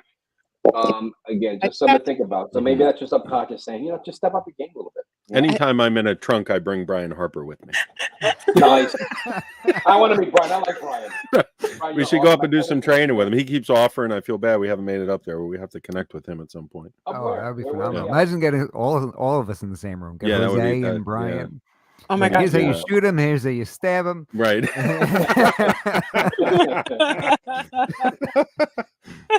And Liberty's like, here's how you slit his throat. The coup de grace. Right. Once we're done, right? She'll finish. I did hear, Liberty, if you're ever in the trunk, like if this happens to you, and God forbid it ever did, and it shouldn't, but you can, about the emergency release, probably, right? There's No. the newer cars have a glow in the dark handle. Look for that, and you pull it, and it releases the trunk. But somebody abducting somebody probably was. Teslas. What's that? Ain't robbing girls in Teslas, Philly Chris. Well, they probably would remove it too if they're smart enough. But the other thing you can do too is go for the wires for the brake lights and just rip those wires out. And you could even short them out, and then there's higher likelihood a cop might pull the car over or something like that. Okay, I'm bringing Philly Chris with me if I ever. Yeah. That's what I did the last time I was in the trunk. It seemed to go pretty well. He's actually for hire if anybody wants. Yeah. I'm ripping your brake lights out here. I'm trying to pull over. Literally, every other video that I see on social media is a girl saying that they almost got abducted for human trafficking. It's every Really? other video. You see it more on the internet right now. I saw it. That's a really good point. Yeah. In the back of a hotel, there was a notice recently that said, if you're being human trafficked, contact this number. It's literally everywhere, guys. So I don't know. Well, and you have to be aware of that. I went to the airport I took a couple of flights this year, and those human trafficking signs, posters are all over with QR codes. But I never noticed them until Merle had told me about them, and my radio got tuned to that frequency. It's like Yes. and so now I see them everywhere, but I didn't see them before, and I knew that they were there. Right. So seeing it more because of social media, maybe. I always thought they were just at truck stops, honestly. Yeah. So again, like I said, it's just a matter of awareness and alertness. Who would the human trafficker want to try to traffic, right? The unaware, or the aware, with the aware person that has an option, like a nice, Glock 19, that has no issues whatsoever, Right. with that look in their eye saying, listen, I don't want any problems, but I will shoot you in the face, reload, shoot you again, and go home, have a steak, and sleep like a baby. No problem. And I'll call Mike G. I'll call U.S. Law Shield. Lawyer up and shut up.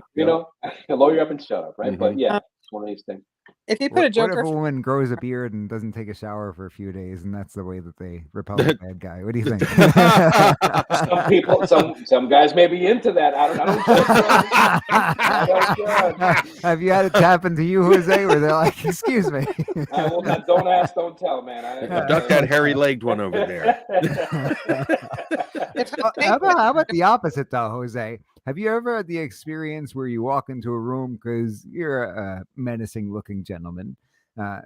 When you're, once you smile, you got a smile that lights up the room. But have you ever had it where you walk into the room and you could tell that people are intimidated, and you just smile or you say something nice to them, and you kind of see everybody take this deep breath out, they like exhale, and they know that you're not a threat? Have you ever had that happen? No, actually, maybe I haven't noticed it. I've seen them walk in and stare everyone down and leave, and then they're like, "Who was that guy?" I haven't noticed it because I don't know. I don't know. I've never noticed that. I try to be neutral, kind of like neutral. Yeah. In life, I try to be, not to be nondescript, like not threatening, not too friendly, just kind of there, just kind of there. So people just glance over you and kind of underestimate you, Because I had get on an elevator with a couple of old ladies, let's say, and you walk in there, and I'm not always dressed in a suit and tie when I'm not working, not going to court and stuff. So you see this larger guy come in, and sometimes a nod and a smile, good afternoon, or something like that. You kind of just feel them go, Well, not recently. Not recently. I mean, if years ago. I mean, listen, years ago. I mean, Puerto Rican in an elevator, they'd be like grabbing their purses. And stuff, I can't say, right? It's happened, but not in the last 30 years. I think that their society is a lot more tolerant, and I think that it's. I've gotten actually more prejudice, and actually more. I've told you this. I've gotten more prejudice being a firearms instructor. And being certified like by the NRA, along with other places, for being affiliated with the NRA as a member, much more judgmental racism and just kind of much more BS than being Hispanic male, because it's not fashionable. Good point. Yeah, but I mean, I guess that if a guy like me walked into an elevator, or frankly, a guy like either one of you walked into an elevator if I had a daughter or something, or my grandma, I'd want them to be on extra high alert for that. It should be. That's the way I'd prefer. I'd prefer. They keep their eyes open. Yeah, they should be alert and aware. Yeah, I mean, and it's sad, but not sad. I mean, it's a reality of life, right? But you're a good guy, right? But, you said it's a shame that chocolate makes me fat. You know what I mean? Yeah, it's a shame that chocolate. I wish chocolate to make me fat, but it doesn't. Deal with it, right? But it is. It is what it is. One other thing that always stuck with me from one of your courses that you taught, you said one of the things about being situationally aware, you gave the example of if you're driving and you see a bouncing ball in the middle of the street. What does that mean? Hold on. Before you answer it, Jose, let's ask Liberty. What do you think that means, Liberty? if there's a bouncing ball in the middle of the street. Yeah. Philly Chris is out there trying to solve a math problem. Right now? No, I'm just kidding. Oh, okay. If you're driving and a ball comes bouncing into the street, what does that mean? Okay. How fast are you going? I would think that kids were playing ball.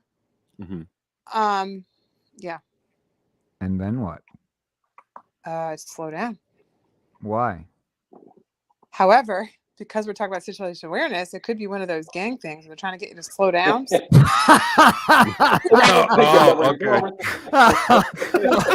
And they get you to slow down. That is funny. This is when you're getting abducted, right? Don't slow down. Keep going as fast as you can. Russ. That's funny. Russ, are you there? That's funny. Where's Russ? Yeah, I'm here. What would you think if you saw a ball come bouncing in the middle of the street? Depends where I am. Depends if there's kids.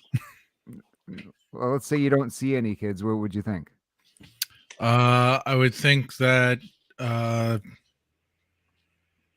it's a trap. Well, there's not a kid in the middle of the street, but there's a ball that's bouncing along the way. What do you think? Well, that bounced between two cars, like two cars. You can obscuring your view. You don't know where the ball came from. It just bounced in front of you and came into traffic. Are there any cars in front of me? Is it 2 a.m.? What are the circumstances here? I would say maybe slow down, but be ready to floor it. Why slow down? Because my car sits kind of low. I don't need a ball under my car. A ball, so you're concerned about the ball going under the car. Yeah. Philly Chris, I have Some a jackass feeling you're jumps out gonna in get front of me. I don't care. you're gonna get the correct answer to this. Before we get to Philly Chris, I want to see if anybody in the comments can answer what they think. What do you think if you're driving and a ball comes bouncing in front of your car into the street? What is it that comes to your mind? What is it that comes to your mind? Is there, what's the scenario? What are the reads that you're making on this scenario? I would probably assume We there's kids got playing one nearby. answer. The Finland says hit the gas pedal because there might be a squirrel that knows how to play ball. Watch those squirrels. And paybacks for squirrel jerky. I mean, I think I've had that happen, and I just kind of, my initial thought was there's kids playing and it rolled out in the street, so slow down, look for kids. I suppose if there was something more nefarious about it, I would hope that I wouldn't panic and be able to try to handle it. Or I actually played baseball and little league with this kid who he got hit by a car. Oh, really? Okay. Because a ball went in the middle of the street. Sure. And he chased the ball into the middle of the street. Right. But I was a kid. You do hear those stories, yeah. So Jose, you want to give everybody the answer? Just so you slow down and be prepared to stop. Just because usually behind balls are kids. I mean, of course, other factors play. If it's 2 a.m, right? And yeah, right. Story in an area that's maybe rural or something, right? But just it's called a clue. Like if I just look at it like if you're driving and I learned this. If a deer runs across in front of you, runs across your lane, and at an intersection or somewhere, what are you supposed to do? Well, you slow down because deers usually cross in groups. There's usually more than one. I didn't know that. But usually where there's one deer, there's a couple more. So you should slow down and wait to see if others cross. Right. I've had a couple odd things happen in the city, and I was sort of pleased with the way I reacted afterwards. Like I thought I was going to get carjacked one time. Yeah. But, really? Yeah. I'll never know for sure, but I was, Tell us. I was in my, Miata that you know about down in the city, and I was probably in an area that wasn't necessarily the best part of the city at the time, and coming up on a stop sign, and there were some guys at the corner, and as I slowed down to stop, they all started moving in my direction, and one of them actually literally stopped right in front of my car and like put his hand on my hood. So I was like, I don't know, nothing good is going to come of this, so I just threw it in reverse and literally floored it. You know what it probably was. And then I spun around in one of the side streets. What's that? They're probably going to give you crap because you're driving a Miata. Well, if it's you a saw monster my Miata. Like, really? Dude, come on, really? Dude, my Miata has 400 horsepower. It's a monster Miata. It's car. Yeah, it's got a V8 in it. Jose. That's funny. Yeah, that's for funny. real. But yeah, anyway. But anyway, it so I don't know. Maybe he just liked No, the car. But I don't know. Dude, I mean, really, it's called a clue. Nobody goes to anybody else. I would never go to somebody's car and just touch it. Yeah, right? it seemed a bit odd. No. That's yes, seriously, yeah. I was with a friend of mine, and he didn't even realize. He's like, "What are you doing?" He kind of as I was doing it, but then he kind of caught the gist after we processed it. But yeah, who knows? I don't know. It was interesting watching him as I backed away from him, though. It was pretty funny. It's great Miata, man. I love your Miata. I got one just like it, right? In my garage. Probably not. But I mean, I put blind spot mirrors on my car, to give me a wider field of view, Absolutely. Semicircular ones, because when I'm stopped at lights, I want to see who's approaching my car. That's a good idea. Yeah, that's a good idea. So just something to think about. One thing that I hear people talking about more and more frequently, and more so during like the summer of 2020, is say you're in the middle of the street and some, we'll call it a political demonstration, breaks out and they all surround the car. What do you do? That's a tough one, right? Yeah, it is. But I mean, some people jump to, can I just run them over? Yeah, but, you see that stuff on TV. It's crazy. But the thing is this is good question, right? So if that's a concern, just like other scenarios, then think about these scenarios prior to it and have a plan prior to Mhm. having to figure it out when you're Right. surrounded by whomever is protesting, right? Yeah. Again, just a lot of this avoidance and awareness comes with having plans in place prior to needing them. Right. Absolutely. Yeah. What do I do if somebody's Mhm. coming at me with their hands in their pockets and and I don't have my gun with me Mhm. or what have you, or just little scenarios. And it's not rocket science. I Yeah. love that's why I love the crime reports. I Mm. love reading my local crime reports because how my neighbor's broken into is how I'm going to be broken into. So I want to read my crime reports to Good figure out point. how to break into my neighbor's house Yeah. and then learn from their mistakes. Definitely. So that Oh, way I you need get a caught in quick. your own house. I apologize. I need a Yeah. Oh, yeah. quick potty break. I'll be right back after these words. Absolutely. We'll miss you. Okay. Hurry back. Jose, one other thing is if you've got family members who you're with frequently, you talked about having a plan for different scenarios. These are things you want to talk to your family members about as well, right? Because, Yeah. just like you do fire drills with your kids, maybe, or anything like that, you want to know how this happens ahead of time instead of trying to do it Mhm. on the fly, right? Oh yeah, absolutely. And then take into consideration like the ages of your family members, right? So my mother-in-law is 90, God bless her, and her dog Ollie, Beagle, he's 16 years old. The sun rises and sets with this dog, and I know if there's a home invasion, she's going to run out for her baby, right? Mm. But I told her, Mom, if the alarm system goes off and it's early morning or not, or late at night and it's dark and we're supposed to be sleeping, you just lay down on the ground in your bedroom. Get off of your bed and lay on the ground. Because if I have my rifle and I have to shoot, I don't want you standing up. I don't want you walking, looking out for the baby. Although I have a flashlight, right? But so she knows that, and then you have to remind her because God love her, she's 90. But it's just you have to have these conversations prior to needing them. If you have kids, a lot of times what parents do is they just don't really think an emergency plan out. They're like, the alarm is going off and the dog's barking and what have you. You're not, it's easier to go to where the kids are, their room, than to actually grab the kids or have your spouse go out and bring them into your bedroom. These are little things that, conversations you can have with kids because if they're 5, 6, 8 years old, they're young. It may be better to go to their room instead of having to wrangle them right into yours. So little things that just take into consideration those the ages of those people and their physical abilities. If they have seniors, they can't move very well, or they have a physical disability or an impairment, then it may be easier to adjust your plan accordingly. Even if you're out in public, it seemed you'd have to have some kind of a code for, hey, let's bounce sort of thing. And Yeah, we've had that conversation. Yeah, absolutely. Yeah, yeah, yeah. No, exactly. So, and it should be something nondescript, right? It's something that only means something to you. So my wife and I know, our let's get the heck out plan. Do you remember mine? let's go get some ice cream. Let's go get some ice cream. Absolutely. And I'll let your viewers know. If I say to my wife, let's go get some ice cream afterwards, or let's go get some ice cream, she knows, stop what you're doing, don't even finish your meal. Let's go, let's leave. We're out of here. Yeah. And vice versa. I notice something that's not right. She noticed something that's not right. It's time to go. Not like, let's get the heck out of here. Something's really weird. Right. Right. Hey, I think that guy with the beard's about to rob the place. Exactly. Exactly. He's got a vest, not a suicide vest.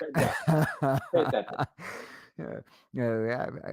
But Got my pickle. Let's go get some ice cream, right? There we go. You have your pickle with you. That's our code. She knows. Do you have your pickle with you?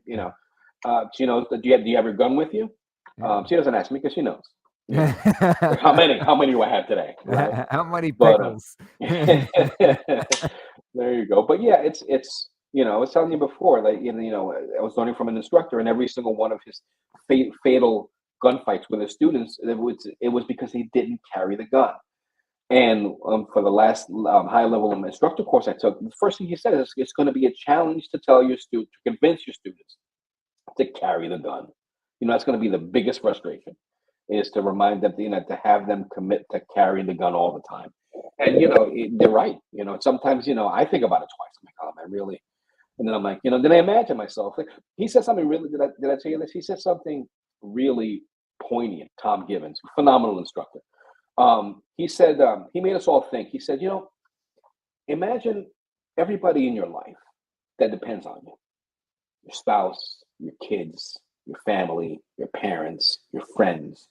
Imagine if, like, you were to disappear how would it affect them? Now imagine if you were to disappear because you were too lazy to actually carry the gun with you. Look at all the people you're letting down. I was like, oh man, yeah, that's kind of deep, right? And that really stuck with me, And it is a pain in the neck, to carry if you're a law-abiding citizen to carry in the train.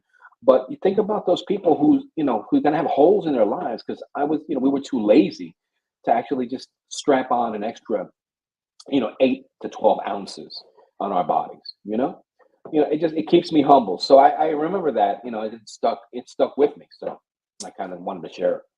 It is a relatively minor inconvenience in the grand scheme of things. And, unfortunately, sometimes you have to have that moment that you're talking, the barbershop moment, so to The speak, barbershop moment, yeah. in order for that to stick with you. And fortunately, you live to tell about it, right? I had Right, one that right. was sort of due to no fault of my own. I don't know if I ever shared this with you, but years ago, I had my god kids, one of them, I believe it was one of their christenings. So we were up in North Jersey, and I was supposed to be staying there for the weekend. And we had a seminar at Philly Firearms Academy that a colleague of mine was supposed to cover for me because we had a family function with one of my godchildren. Well, I got a call. I don't know if it was the morning of or late the night before that he couldn't make it for one reason or another, and I couldn't get any other coverage. So, being the man in charge, I got to drive down from North Jersey to cover the seminar. Well, of course, having been in North Jersey, I was unarmed. I Right. came down, taught the seminar, and Jose protected me the entire time I was there, so I didn't have to worry about that. And as I was leaving and heading back, we're in the street and stopped at a light, and in the lane to the left of me, you had a car next to me, 2 cars in front, and then 2 cars in front of me. And traffic stopped. I looked up, this green light, traffic stopped. I couldn't figure out why is nobody going. And I don't ever like to be that guy who's honking the horn and everything if something's really going on. I look over, and a couple of that car in front, there's a guy with his hands on the hood. And he's yelling at the top of his lungs with his hands on the hood. And then he walks out away from that car and into the middle of the 2 lanes of cars where I was. And he's wearing a hooded sweatshirt. He reaches into both sides of the hooded sweatshirt like he's about to grab guns. And my left hand goes to my left side, and what do I feel? Nothing. My naked left hip. Yeah, worst feeling in the world. And it was the worst feeling in the world. Now, thank God he comes out of his sweatshirt and he's just got finger guns, and he starts finger gun shooting everybody. The guy is absolutely nuts. But for that split second in time, I knew what it felt like to potentially need one and not have it, right? They talk about that. You'd rather have one and not need it than need one and not have it. Yeah. It's not a cliche, people. It really isn't a cliche. Yeah. But don't let that, and don't be in a situation where you didn't have it and it's too late, Right. Yeah, no, absolutely. Thanks for sharing that, Mike. I don't think you've told me that story. So yeah, it's pretty poignant. I didn't call you right after crying like, Jose. I would have held you and told you everything was going to be okay, Mike. And it's okay, brother. I'm here for you. And you can be into all kinds of, even if they're like a Brian Harper with all 20 years in knife fighting, 30 years in knife fighting. I don't want to make Brian older than he is, so I don't recall if it's 20 or 30. Well, he's but only if you're 20. in that situation, the guy pulls out guns and he's standing that many feet away, what are you going to do? There's literally nothing you can do in that scenario. You can't run him over because you can't drive away because the people that are in front of you, right? You can't run him over because there's no room, and you're just dead. If he takes out guns in that situation and starts firing, you're dead. That's it. You're the best fighter in the world. Well, heavy stuff, man. Heavy stuff. Yeah, we've had a blast having you on, Jose. Is there anything, you've been totally generous with your time. I really hope that you're not angry with us or keeping you for. Not at all. I always love spending time with you and for Chris and with Liberty and with Russ. So no, thank you so much for having me. I really had a great time, and I'll go ahead and I'll forward you that link for that article on situational awareness, Mike. Maybe put it in the show notes. I'll send it to you, Chris, and share with Liberty and stuff. But if anybody wants to kind of read it, it's a really kind of a helpful thing. So thanks again for having me. I really appreciate it. I hope to You come on got it. soon. We'll obviously plug your website and the promos and everything like that. But go ahead and tell everybody what do they need to do? Give them a call to action. Yeah, drop me a line at phillyguntraining.com. That's PHILLY guntraining singular.com. There we go. Very Ladies nice. and gentlemen, Jose Morales, the man, the myth, you the so much. legend. Thanks for joining us, Jose. Thanks, guys. Take care. Peace. All righty. I'm That was ready. fun. That was It's fun. A lot of fun. I almost want to call it a night, but I know that Liberty will kill us if we call it a night. Of course you This is will. a busy week in the news, Mhm. and we're going to have to discuss at least some of it before calling it evening. Love having Jose on. That was Yeah. great. I'm looking at the timer. I can't even believe how much time flew by because it was such an enjoyable conversation, honestly. And believe it or not, as well as I know him, I learned more about his experience with the addiction counseling Mm-hmm. this evening than I knew in the past. I didn't know anything about it. It probably explains a lot why he's so calm and his demeanor is the way he is. He's very understanding and just pleasant to speak with. Yeah. Genuine, caring. Mhm. Yeah. You know, I'm all gonna the call good him for things. some All- manly. he's got all the good qualities. He does. Mhm. And he's got an awesome manly beard going. I'm gonna have to call him for some beard advice. I'm thinking of growing mine out. We'll see. Chris, why don't you take the reins for just a minute? Liberty, get queued up and ready to roll as far as what you've got on tap, all right? Okay, sounds good. Well, for those of you just tuning in, you're listening to Mike G in the Morning on the Freedom Station, WFYL 1180. So you got some Very- stuff for us, Liberty? What's that? That sounded very soothing. Yeah, well, thank you. Thank you for tuning in to the Mike G in the Morning show. Also, please like and subscribe if you made it this far in the show. We hope you've been enjoying it. Check out our past content as well. Jose's been on in the past. Brian Harper. A lot of people in the comments here have been on the show. So check out those episodes. Stacks episode, one of our top episodes. Stacks Farmstead, yeah. And your video has hit, I think, over 4K views now. I feel like Oh, has it really? Wow. Okay. All right. Yeah. Cool. that it just shows how much, and that's really in the election topics too. It's crime, especially in Pennsylvania. So Right. I think it's a really great time for you to put that out there because it is something that the citizens of Philadelphia are concerned with, and a lot of stuff too.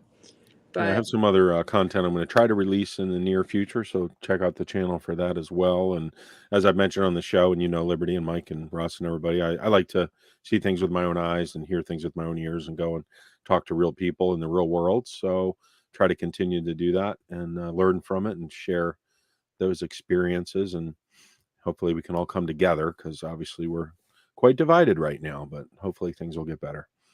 So we'll see. Yeah. Yeah, I keep hovering over the channel to see when Philly Chris is going to pop up another video. Yeah. Pretty soon. I got to work on something. Hovering. I'm like a hoverboard. Oh, okay. Excellent. Yeah. I was hovering the day that you uploaded that video, by the way. Oh, were you? Yeah, you saw some of the little. I inadvertently had uploaded some of the raw footage by accident. I was like, oh no, I got to pull it real quick. But you must have been right on it. You saw it. Yeah. That's funny. I was literally hovering, and I saw him. I saw these uploads coming through. I said, "Who the heck's What's that?" It was Philly Chris, the sniper. That's right. That's right. That turned out to be such a great video. So I'm really, really glad. I think Thanks. talk about Kensington and crime, and I just think it's a really good segue for everything going on. So keep it up, Philly Chris. Thank you, Liberty. I appreciate the feedback, and thanks everybody for checking it out. Yeah. I guess it's been doing all right out there. So I love that we have you on the ground because you're giving us our own news rather than having Fox News or CNN, and then of course there's Newsmax. But I like to get our own news out there from Philly. Thank you, Chris on the street. So, I appreciate it. We'll try to keep it up. I was trying to wait for Mike to come back to talk about the story. If anybody's interested in the stories going, so many. There's so many moving parts. It's just unbelievable. And I want to wait for Mike to talk about, Okay. The first was the Dr. Oz debate. Yeah, right. Yeah, I still haven't had an opportunity to watch that, but I've seen some clips from it, and it's crazy. The world we're living in right now, especially on the political front. Guys, we hold on. Yep.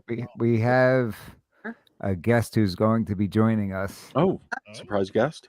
Yes. Awesome. As I took my brief break, I got a message from DeBello, and I said, "This sounds like it's material that needs to be discussed on the air." Awesome. So I just dropped him the link. Cool. Good. I got a Yeah. question for him anyway. I want to ask Alright. him on the air. Yeah. Was it a process serving question or a private investigator question? No, it's about some of the stuff he's been posting on Facebook. DeBello's Facebook. Yeah. Oh, Yeah, it's great. pretty interesting. I've been Are they following it. memes? Yeah. No, they're stories about things that are being noticed around the world and in increasing significance. Things that I've mentioned on the show. Apparently, we both have an interest in a similar topic, so I'm interested to hear his perspective on it. Oh, great. Yeah. Great. hmm Is the topic cats? Are you guys into It's cats and raccoons and squirrels. You know, John loves cats. Does he? Does he love totally cats? loves cats. He has a cat, doesn't he? Yes. and That would he's explain it. very Cats can good- be cool. Cats He's can a be very cool. good cat dad. That's awesome. He's a I very love it. devoted cat dad. I've had some amazing cats over the years. You know, it's pretty hysterical when Jose and I, a couple of years back, were doing an episode of Locked, Loaded, and Legal. We had Petroni on as a guest.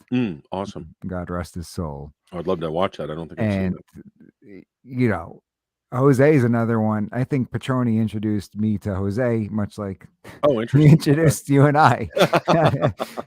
Brought us all Petroni's together. like, I'm not gonna stick around too long, kid. But Right, I'm right. gonna set you up with your best friends for life. Right, there we go. That's awesome. And He's so such a good when soul. we interviewed Petroni, Jose and I were together ahead of time, and we said, let's prank him, because he thinks this whole interview is going to be about firearms. Obviously, that's the whole Right. theme of the show. Yeah. And so we get on there and start talking to him, get like a little bit about his background, and Jose, dead serious, like doesn't even skip a beat. He's like, so what we really want to know about you, Eric, is do you own any cats? And I'm like trying to keep a straight face because we're trying to make it like we're serious. Right. And Petroni answers the question totally seriously.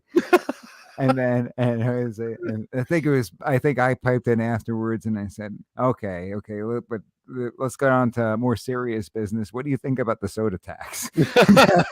And we just went back and forth for 2 or 3 of those. And I think when that's Jose did another one, I couldn't take it anymore. I just lost it and started laughing hysterically. Well, he was in was that great. industry, the soda industry. So He was in the soda yeah, industry. yeah, It's yeah. I guess it could be his area of expertise, but we Yeah. just asked him ridiculous questions. That's totally awesome. Straight faced. Mm. We got to talk about this before John comes on Liberty. Eric, we have to give Eric the credit that is due. Sent us an article. There was the first documented use of a bag of bees. Right. Apparently Totally they legitimate. got one of our orders and deployed them. There's an article. The use of a bag of bees. Liberty, do you have that article? I don't know if he sent me the article. He just told me that it happened. So I was looking for YouTube videos. So not sure, Eric, if you had an article, but I did find YouTube videos that were like talking about it. Oh yeah, so you got a news story. Oh, Well, cool. Okay. Yeah, NBC, CBS, they all picked it up. It's in the top of the doc. I just put it up there, but it really just explains what happened in a mugshot. Should we play the Bag of Bees commercial? Russ, let's bring that up. Should we play the Bag of Bees commercial? Does Russ have that available? I don't think we should. Oh, come on. Wah, wah, wah. Hang on. I gotta share my screen again. Okay. Russ will go ahead. I could Oh, probably play the Bag okay. of That's Bees the wrong commercial. thing. Yeah, they're trying to. Let's do this. There was some wild news this week, guys. Where is this? Yeah, it just gets crazier every week. Rid of that. Imagine where we'll be next year. I could probably play Bag of Bees on my phone through the microphone. There's probably some people who haven't heard it. We got to do some more commercials. Yeah. Yeah, we can do it after this. Yeah, show the video. All right. Ladies and gentlemen, Bag of This Bees. morning, skyrocketing loan payments and rising rents have some residents buzzing. The bees came out unleashed and swarming, angry, and they started stinging everybody there. In western Massachusetts, one woman unleashed a swarm of bees, trying to stop sheriff's deputies from enforcing an eviction notice. Hundreds of bees, described as aggressive, began stinging deputies. One had to go to the emergency room. Investigators say the woman arrested does not appear to know the man being evicted, but is known to travel from outside the area to protest these cases. That's not protesting. That is not demonstrating. That is breaking the law.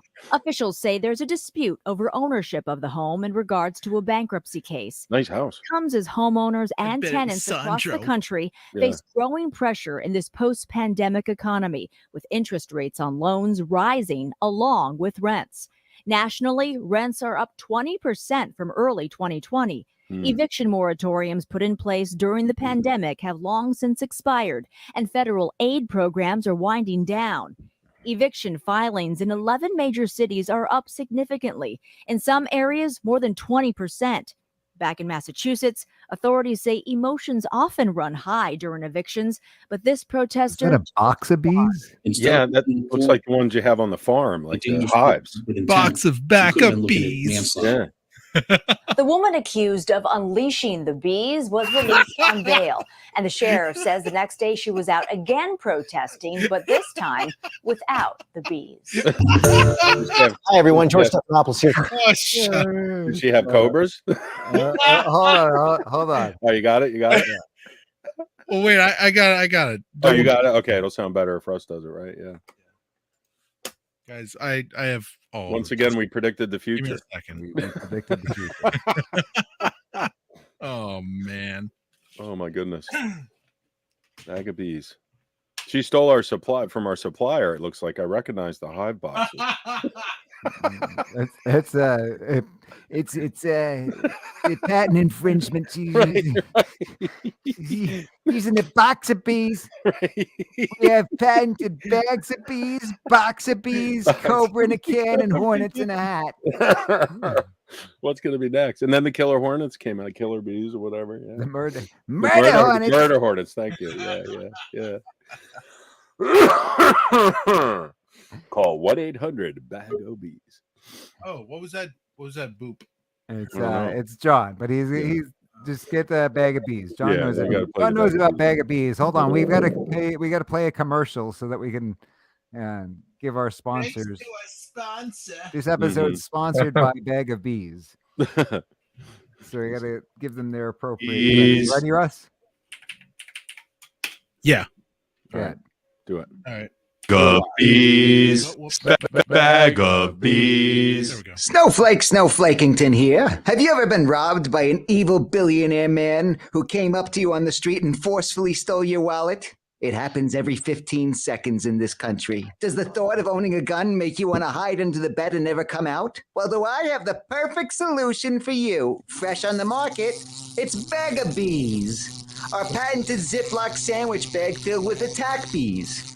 All bees come with a certification that they have been properly trained and personally named. And in fact, the bag I have with me right now, I have Waldo, Walter, William, but he goes by Bill, Wally, and Sandro. So order your bag of bees now and never get robbed by a stupid idiot billionaire man ever again. Bag of bees. To get your own personal bees, call 1-800-BAG-O-BEES. Again, that's 1-800-BAGOBEES. We know it's too many numbers, but don't worry, it'll work. But wait, there's more. If you call in the next 15 minutes, you will get a second bag of our new extra strength killer bees.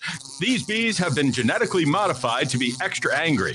Please note, a bag of bees must be used properly and only during a true self-defense situation, unless you are simply just very upset with the other person or they have hurt you with their very angry words. Call now. Operators are standing by. Bag of bees. Yes. Help people call the number now that they realize how useful. We have to call that. We should call that. That was an example of an improper use. Stack says wasps would be better. They say, That's a different product. It's wasps in a wallet. Wasp in a wallet. You can even bring it on an airplane. Oh no! I was very angry with the pilot, and I threw the. It's perfectly wasp. legal. I bet the one who stung that police officer was Bill. Yeah, probably. He's a wily guy. Oh my goodness. So, John, thank you for being it. Do you have a bag of bees with you right now, John? Are you prepared? I'm not prepared. Oh, I do got some on this shed next door to me. Oh, right. Maybe somebody tried getting them with me. You're hanging on to them for the time being. Yep, they're nesting. It sounds like you may have needed a bag of bees. I hear that you had a little bit of an incident. I did. Tell us about it. Well, nothing actually really happened too much while I was there. But basically, make a long story short, I had to go serve papers out of the state of New Jersey on a contractor who basically just left the job abandoned, wouldn't return calls, nothing. So, and the guy's kind of handicapped. He's missing a leg. So, I go to the door. He tells me to come in, which normally we don't really do that. It's not really that tactically sound, but I mean, I had to use kind of a judgment. So I go in. He had 3 little dogs, and he's sitting on this chair. And he doesn't know who I am, first of all. But then he asks who I am. I tell him what I have. First of all, he acknowledges who he is. Come in. Get out. Get out. Well, listen to this. He confirmed who he was. But then as soon as I told him about the papers, he's like, oh, he's not home, but he'll be back in an hour. So I'm like, okay, well, I'm going to leave these papers right here for you. Have a good night, sir. And then he tells me not to let the dogs out, which I make sure dogs don't get out. So I leave, and nothing eventful there. So I get a frantic call this morning from one of the companies I served the documents for, basically saying the guy called the courthouse demanding my name, and he wanted to quote unquote execute me because apparently one of the dogs got out. Wow, really? Wow. But they never gave them my name. Okay, well that's good since he was threatening Hopefully you. He doesn't watch the show, right? Right. I doubt that. He just commented. He just I've been looking all over for this son of a. His name wasn't Gary, was it? Was it Gary? One-legged Gary. One-legged Gary. Yeah, but basically, I had the. But you said you made sure the dogs didn't get out. Or one of the dogs did get out. No, they didn't get out. I would never let the dogs go like that.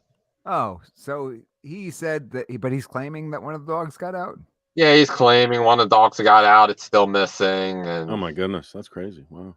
But if it did, it had nothing to do with you, because he probably sent it out to chase you, and the dog just took off. Like I'm running away. Thank God, I gotta get away from this guy. He's nuts. I'm free.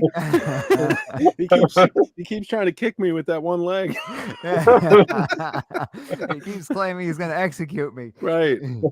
Now, could they go after him though? Because isn't that like a threat? That's a pretty serious threat. Yeah. Usually well, we're trying to figure out who's in charge. That's the problem. Like Jersey, they have, because it was a case out of New Jersey, so he calls the courthouse in New Jersey, and basically he tells the court, he demands from the court clerk my name, but they don't have it yet because paperwork's not even done on it yet.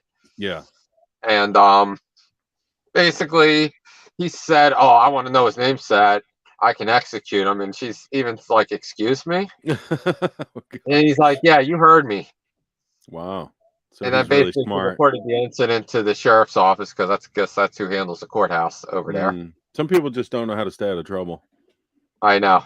What an idiot. Yeah, I got a good idea. Of call. all the places I could call and make a threat on the record. Yeah. Let's call the courthouse and do that. That's a good idea. Yeah, they actually contacted the attorney that was dealing with the case, and then he contacted the company, and then the company called me like 2 or 3 times.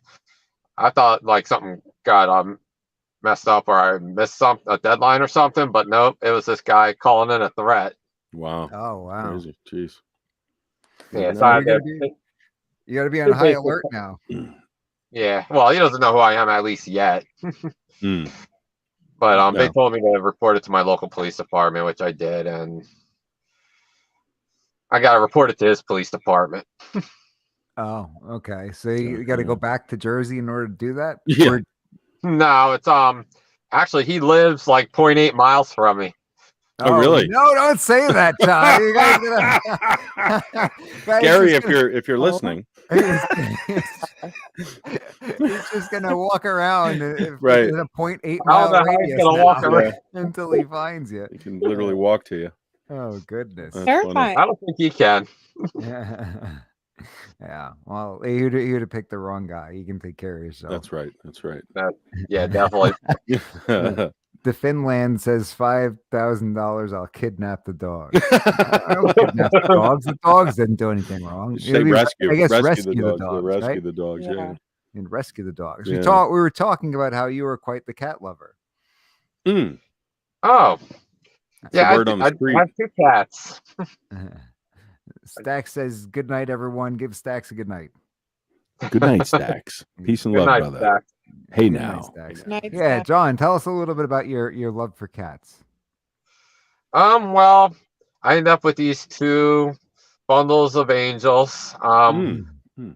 The one cat was behind my mother's washer and dryer. Well, it was a kitten at the time. Because we had we were on the first floor, the neighbors were on the second floor. We both share a laundry room, basement, storage area, and he had a lot of his equipment down there because he did some type of welding or whatever. But there's a window, like a small window to like that leads straight to the driveway. So instead of, because for him to bring everything outside, he would have to go through his apartment, which is on the second floor, and come back downstairs to bring all this equipment out. So he pushed all his stuff out the window from the basement so he wouldn't have to lug all his stuff out. Oh, wow. So one day he leaves I guess for a couple days or whatever, he leaves that downstairs window open. So a cat decided, I guess, to birth at least a couple kittens. And my mom goes out there to do laundry. She calls me. She's like, "John, we got a cat down here." But she heard a bunch of meowing and stuff. I'm like, all right, let me go check it out. And then these 2 little kittens come out from behind the dryer. But we couldn't catch them right away. These guys were fat, so like they ran back. So I get a bunch of cat food down the street at a Wawa and see if we can try and like get them like friendly enough to come out. Plus to feed them, that way they're not starving down there. Did you name them Maytag and Whirlpool? That'd be good. But we ended up getting the one to the neighbor, and we ended up taking the one that my sister's kids wanted to keep it too, so we decided to keep the one. Cool. And then my mom doesn't like cats, so it ended up being mine. And my mom would keep letting her outside, so one day she lets her outside, she comes back pregnant. She has 4 babies. Oh, hey now. 3 of them we were able to give up, but the one I just couldn't like separate him from her. He was a big mama's boy apparently, so I kept him and the mom. Cool, very nice. So that's how I ended up with 2 cats. Did you have I got the cats mother before and the that? son. Did you grow up with cats? No, I didn't grow up with any pets at all. Really? So these were your first pets? I had another cat a couple years before that, but unfortunately we had to give her up because we were moving to a place that didn't allow pets. Gotcha. So we gave it to a friend of my mother's, and she kept her. You're quite the devoted cat dad. Yeah. Well, keep your cat safe. You have any 2-week-old news for us? This thing that happened at the courthouse, this was 2 weeks ago, right? There you go. There you go. Yeah. Will be in 2 weeks. Check back with me in about 2 weeks. I got a question for you, John. I can predict the future. Chris has got more things he wants to talk to you about. I did want to ask you, what's your thoughts on the whole UFO phenomenon? Kind of knew it was going to come out one day. Like, how can you hide something like that? Right. Yeah, I've seen some of your posts online. It's interesting, some of the stuff you're posting. Yeah. So what do you I've think talked about it in it, the John? past. Yeah, What yeah. kind of things are you posting, John? What kind of things am I posting? Yeah. I'm trying to think of all kinds of stuff, really. I mean, posting my gym photos and No, about the UFOs. Now, go ahead. I was going to get to the gym photos next, man. You John's ruined it. like, I'm in such great shape. I am an alien. Mhm. This body is out of this world. Well, have you followed anybody like Stephen Greer? Have you seen his stuff, like Dr. Greer? He did the no, I haven't unacknowledged actually. movie. Oh, you haven't? I All heard right. the name, but yeah. What something I'd have to stood get out to to my you, Chris? uncle with. Is there anything in particular that you remember that he posted? Well, a lot of the site. I mean, there is a pretty big uptick in sightings globally. Also in Ukraine, there's quite a few reports of UFOs, and John is posting some of the video that people are providing, and some of the footage people catch. So it is intriguing. I mean, obviously, it's acknowledged now, even by our government and other governments. Even before our government acknowledged that these things exist. And they're Remember when Russ sent us a UFO video and it was clearly a Chinese lantern? What's that? What was that? Remember when Russ sent us a video of Right. a UFO? Hey guys, check this out! It's Right, like, right. bro, that is clearly a Chinese lantern. I mean, in my defense, I didn't know what it was, so it was an unidentified. Yeah, that is true. It was literally. Don't UFO. make me seem like, Mhm. oh, I saw a saucer. Yeah. It was an unidentified flying object at the time, so technically it was a UFO. Yeah, and then we identified it. Right. Sort of. You that's guys correct. didn't tell me what it was. Yeah, I think we'll be hearing more about it. I mean, it's In the becoming technical more sense, of a. it was unidentified. Yeah, That's true. So, but yeah. Anyway, just thought I'd ask you about that. But that's cool. You think they're out there, John? There have to be if there's all these sightings. Did you ever talk about that in years past with people and, basically admit to thinking there was something to it? Or is it something that you're only more recently willing to talk about? Because I think that when you start to see these people in the service and stuff come out and talk about it, it makes the general population more likely to be comfortable to say things about it. Whereas I feel like years ago, before this started to happen more frequently, people would be shy to do so because you get looked at like you got 10 heads or you're nuts. Right. Is that true, Chris?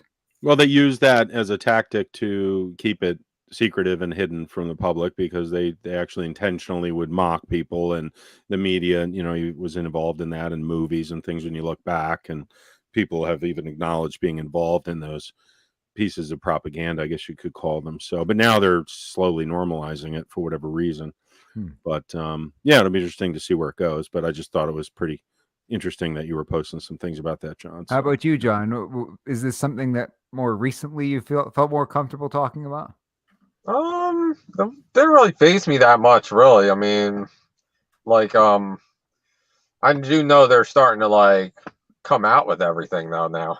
I think it's kind of amazing. Yeah. Speaking of things along the lines of UFOs, do you remember when you drove Rich and I out to court in that far out county, and you were sitting down in the courtroom ahead of time, and I don't know if you knew he was the judge at the time, but the judge sat down next to you and he was showing you something. Do you remember that?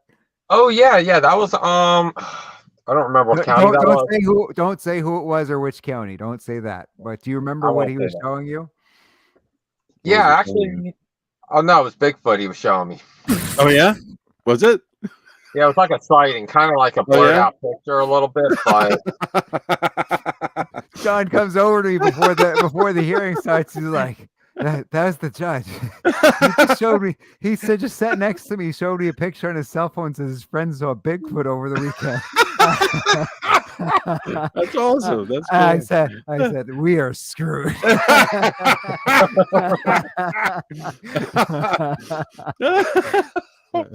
He ended up being a really good judge, though. That's funny. You should have somehow integrated it into your statements or something.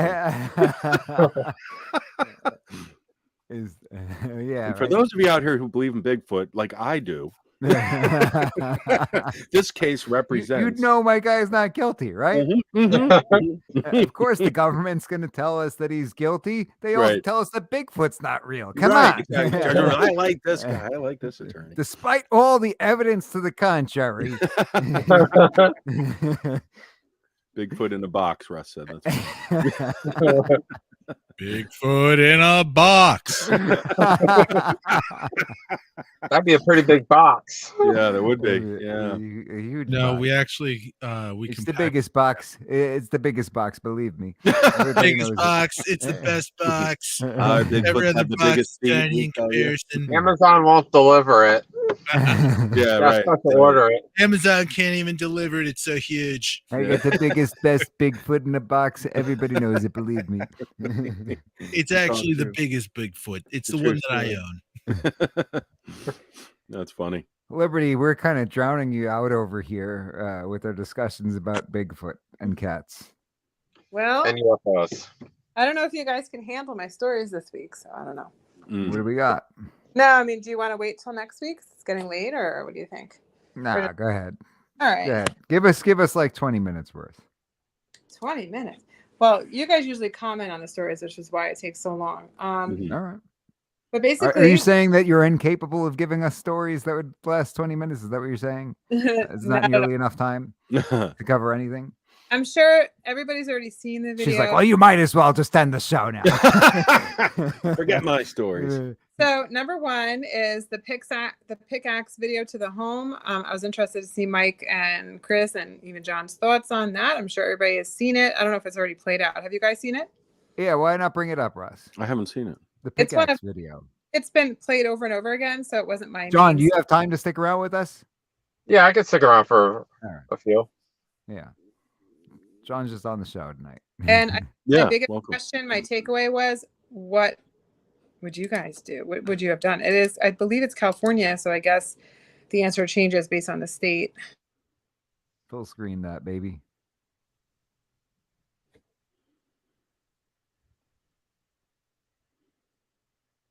See Check that it out. little sideways triangle thing on the bottom left? Yeah. That's the play button. Unmute it, Russ. Oh.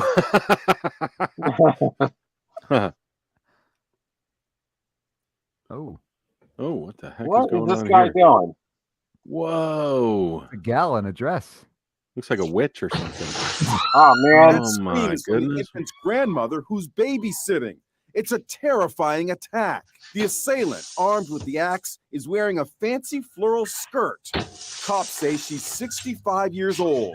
She returns with her axe not once, not twice, but 3 times to this home in Pasadena, California. Questions? And listen to this threat. Questions, anyone? I'll be back. Get out. Here's Jim Murray. Today, 8 broken windows behind me are boarded Jeez. up. The family who just moved in and put their life savings into their dream home now says they're too frightened to come back. My wife, my kid can't even come home. They're terrified. They don't want to come home.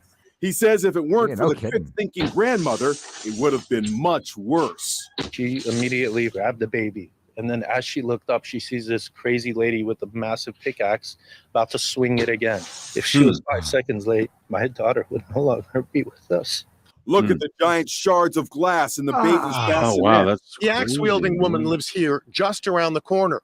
A neighbor told me she appears to have mental health issues and sometimes screams obscenities at all hours of the day. After a 30-minute standoff, cops arrested Beverly Baker. Police say the attack appeared to be random and that the woman was having some sort of mental health crisis. You think? No, get out no, of town. no, get out of town. Really? No, she seems kind of fine in the video. Wow. Yeah. I thought Where'd it was you a find the woman's porn detective when I that first concluded saw that that. one? Maybe she was just trick-or-treating earlier or something. They've got such great detectives in California. Yeah, right. I know. We think there's something wrong with the boss. Apparently, she was having some sort of mental health crisis. Did you arrest her? No, we didn't see any problems with it. Good work, legs. In the news this evening, we have a woman in a neighborhood. That's crazy. Yeah, that's, He lives here and I mean, that, probably hasn't been arrested yet. yeah. I thought it was a woman scorned at first. Yeah, that's the first thing that does come to mind, right? That Oh would my be- god. At least there'd be a reason or something. you Like, know? you cheating on, Yeah. my wife's sleeping with you, huh? Be like, You know? Your ex moved out yesterday. Yeah, Wow. just So that story. completely random. A Yeah. baby could have died. That's crazy. That is pretty It- crazy yeah, where the that baby was was. Yeah. Yeah, the shards of glass going in there. Oh yeah. Mm. Yeah, that's so dangerous. I had a family member who went through a shard of glass, and they literally looked like they had a shark attack. That could be really dangerous. Second, I guess it's California, so there's not much self-defense talk we can have about it. I don't know, but I wasn't sure if you could comment about that, Mike. But Should have had a bag of bees. I go from serious to not serious to serious. Crazy stories I picked out. Number 2 was a grandmother this is number 3, Russ, but grandmother got eaten alive by a snake. Oh, I did see that. Oh, I think I heard something about that.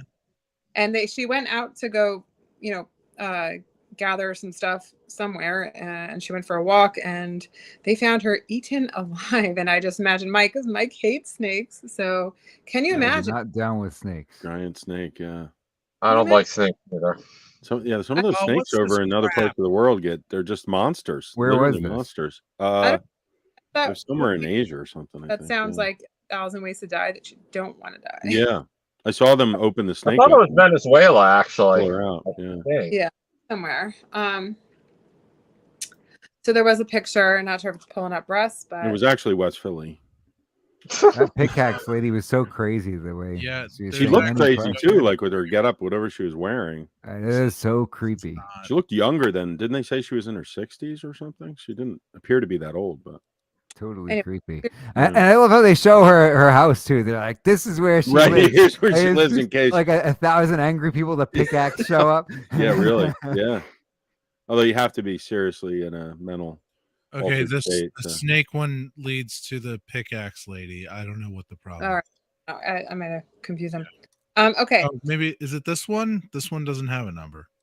Yeah. It was the pickaxe lady who got eaten by a Right. snake. The neighbors Here it is. brought a big snake over. I found it. All right. Way to go, I producer. think. It's Fox. Ah! Is this one of those awful things that's like it's gonna have me read a video? I hate that. Mm. Don't you I hate that? it too. Like this video could have been a short article or something. No, it's Yeah. yes. I think that's the ad part. You're clicking on the head, you dodo. This is the worst ad.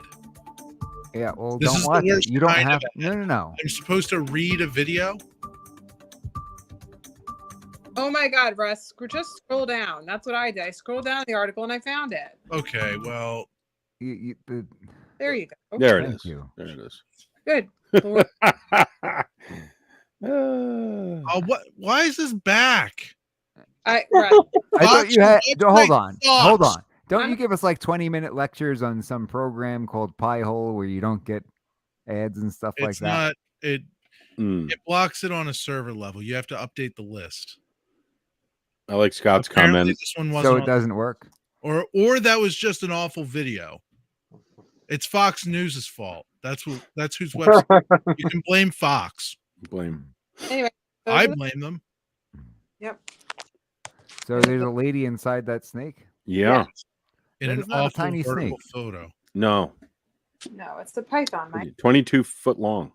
22 feet long. You know, I was just thinking because Must Jose be was talking about preparing for different scenarios, Right. and making sure you're prepared and everything like that. Yeah. I don't know that you're ever sitting around thinking, all right, what do I do if some crazy lady shows up in a dress and starts swinging a pickaxe through my window? Right. You know? Right. Because for that grandmother to react so quickly and pull the baby from, what is that called? Is that called a bassinet? Yeah. Do I have that Yeah. It right? would be a bassinet. Yeah. Yeah. To grab the baby instinctively within Right. seconds, and there's seconds later, baby would be dead. That's insane. amazing. That's amazing. That's a miracle. She did do a good job. Excellent job. And I'm sure that grandma wasn't sitting around the day before being like, all right, Yeah. I mean, right. If there's Crazy a just pickaxe wearing lady, pickaxe lady. this is What I'm going to do is reach for the baby first. Yeah. Scott Frey said in the comments, in Pennsylvania, pickaxe lady was in the process of unlawfully and forcibly entering the home. Question mark. You mean it's unlawful to Yeah. do that? Oh Yeah. man. Yeah. Castle auction implications for Right. sure. That would freak Guys, you we out, need though. Imagine. pickaxe I don't think any jury on the planet. Right. Yeah. Yeah. I don't think any jury on the planet No. Brian is saying, says, "Oh, you shouldn't have "Okay, done you that." should Right. Yeah. What did you do? Why'd you do that for? She only had a pickaxe. You and were in then- no danger. Yeah. All right. He was just trying to scare you. That's all. Yeah, it was just a misunderstanding. That's all. Yeah. So moving on, the next We didn't story- talk about being prepared for getting eaten by a huge snake either. No. Trying to think Well, through that one, You Mike. can 'cause, do yeah, I like never this really- this guy in the hat's doing and poking it with a stick. Well, it looks like it's in pieces at that point. Yeah, no? I guess they chopped it up. Yeah, I saw a video where they cut the woman out. I don't know if you're playing that, but it Is was she still a bit alive? graphic. She was very dead. She was dead, completely dead, Very dead. very dead. Goodness. Indeed.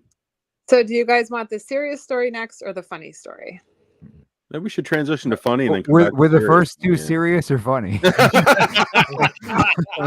In your opinion. Right. Okay. So You're- not fun, but kind of like Liberty's crazy info of the week last week, where I informed you guys about wiping with corn.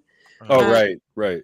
This one is interesting. I actually found it from a friend of the program. Her name's Lori, and she had posted this, and it's about why garlic that you buy at the store, a lot of the garlic from China, Oh, yeah. really bad. You don't want to eat that. Yeah, I know No, about should this. have I ruined eat garlic every day. Yeah. But the reason why is in Make this sure it has article, purple in it. Russ. Yeah. No, they actually wash it. I mean, I guess it's a thing, but they wash it in human feces. I think they grow it in there too. They grow it in human feces, and so then there's this chemical that they have to put on it that I guess gets rid of that. But you know, bleaches it or it is. We know fertilizer, but the way they described it was absolutely horrible. So it's number 2, Russ. I don't know how much more clear it can be, but anyway. A lot of wacky stuff comes out of China. Number 2, you said? Yes. This text is very tiny. I'm done with China. Tiny Jose text. just texted me. Look what I found on Amazon. Eco-friendly grocery bags. Oh, yeah? Oh. Biodegradable plastic. Nice. I hate websites like this. Yeah, thanks for taking up half the screen with your stupid logo, you idiot. You got to see the logo. It's all about the marketing, Russ. No, I'm deleting it. You get in the code. It's just HTML. It's not. If I You're, refresh, you're hacking the website live. Check it out. It's interesting because they're biodegradable. They're plastic bags. And Lady and the Snake they was are cheaper than 50 cents per bag. Okay. Okay. I guess they're gonna have those in Delaware now. Well, they Yeah, could go- you ran into that. We were talking about that earlier in the show, John, about how you buy a reusable bag and you end up throwing it away at the Wawa anyhow, and you Mhm. never remember to bring it back when you need it somewhere. Do you Yeah. have that experience too? Well, I just end up just getting like not enough stuff to need a bag anyway. But I there was one time I did get a bunch of stuff. I just carried it all out like this. I You're get not- my groceries one at a time, so I don't need to use a bag. That's even better for the environment. You're beating the system. So the whole point of this story was that we should all buy our garlic from Stack's Farmstead. Yeah, well, but I yeah, like that idea. He's like, "What are you talking about? I do the same thing." had it look where it says why Chinese garlic is bad for the paragraphs. Russ, if you can read it. Those fecal flakes. Fecal flakes. This week on Mike G in the Morning, we'll be talking about fecal flakes. Number, the paragraph two. It's like, is that Tony the Tiger endorsed them? Or... When you wake up in the morning. Oh man. What, you want me to read this whole thing? No, under, I already said it, under where it says You said underwear. why Chinese garlic is bad, and then you scroll down to why Chinese garlic is bad, and it's paragraph number 3. Chinese Where would garlic one is find bad. Chinese garlic? Is most garlic Chinese? No, I guess it's just the white garlic that you see in the grocery store. Just read it. Russ, read it. Yeah, 'cause but which country? right there. There's certain stores that Fudge, sell bad, them from different okay. countries. Should I read this like Got to Mr. look at the label, I guess. Should I read this like Mr. Mackey? Sure. Other countries produce about 75% of the world's supply of garlic. Okay. In 2017, I don't know if I can do this. Hey, keep going. Come on, man. Great. Don't lose faith in yourself. They're great. The U.S. imported approximately 225 million pounds of garlic, okay, both fresh and dried. It is estimated that the FDA only catches about 2% of imported hazardous produce before it makes its way into the USA. Okay? USA is a great country. Go USA. You need to make garlic great again. Go to skip that paragraph. Go to the next one. Mr. Mackey and I approved this message. Go to imported garlic for us. Scrolled past it. The poop flakes. Oh my gosh, guys, my blood pressure. You're killing Liberty over there. Lack of roots. No, paragraph, please. Oh, what? They are. That was the paragraph you wanted to read, right, Liberty? Yeah. Lack of soil state. It says it starts with imported garlic. Please. Oh, it's the whole story. Jeez, Lord. Why don't you summarize it for us, Liberty? Why'd you have me skip around? Yeah, right there, down there. Imported garlic is often grown in sewage. Hang on. Imported garlic is often grown in sewage water. Okay? Human sewage is specifically used as its inexpensive fertilizer. That's gross, okay? It is then sprayed with chemicals to prevent sprouting, bleached with chlorine to make it look white, okay? And by law, fumigated with methyl bromide. Sounds like a drug. According to Henry Bell of the Australian Garlic Industry Association, okay, high doses of methyl bromide can cause respiratory and central nervous system damage. Okay, not unlike many things that come out of China. It's bad. According to the UN, it's 60 times more dangerous than chlorine, which is bad.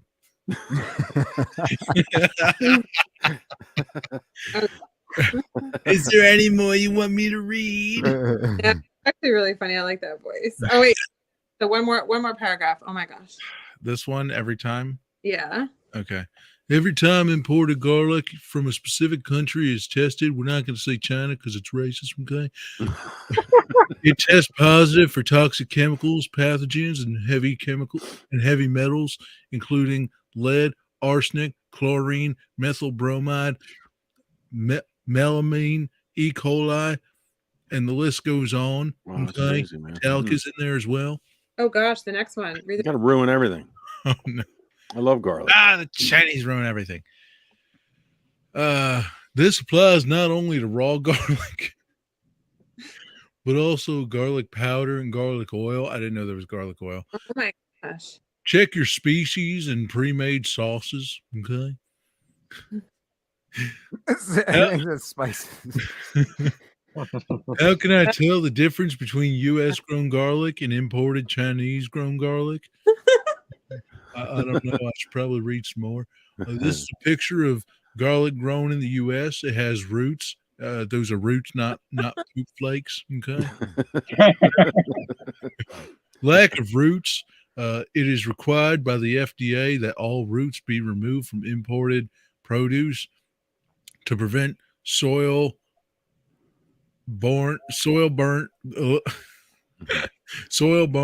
pathogens, okay, from entering the U.S.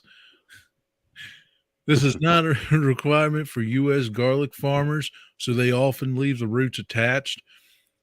If If the bottom of the garlic bulb has a bare concave surface where roots would naturally be, it is most likely imported. Okay, this is a picture of imported garlic. You can see the lack of roots, but it still looks like they're covered in corn poop flakes. Flakes.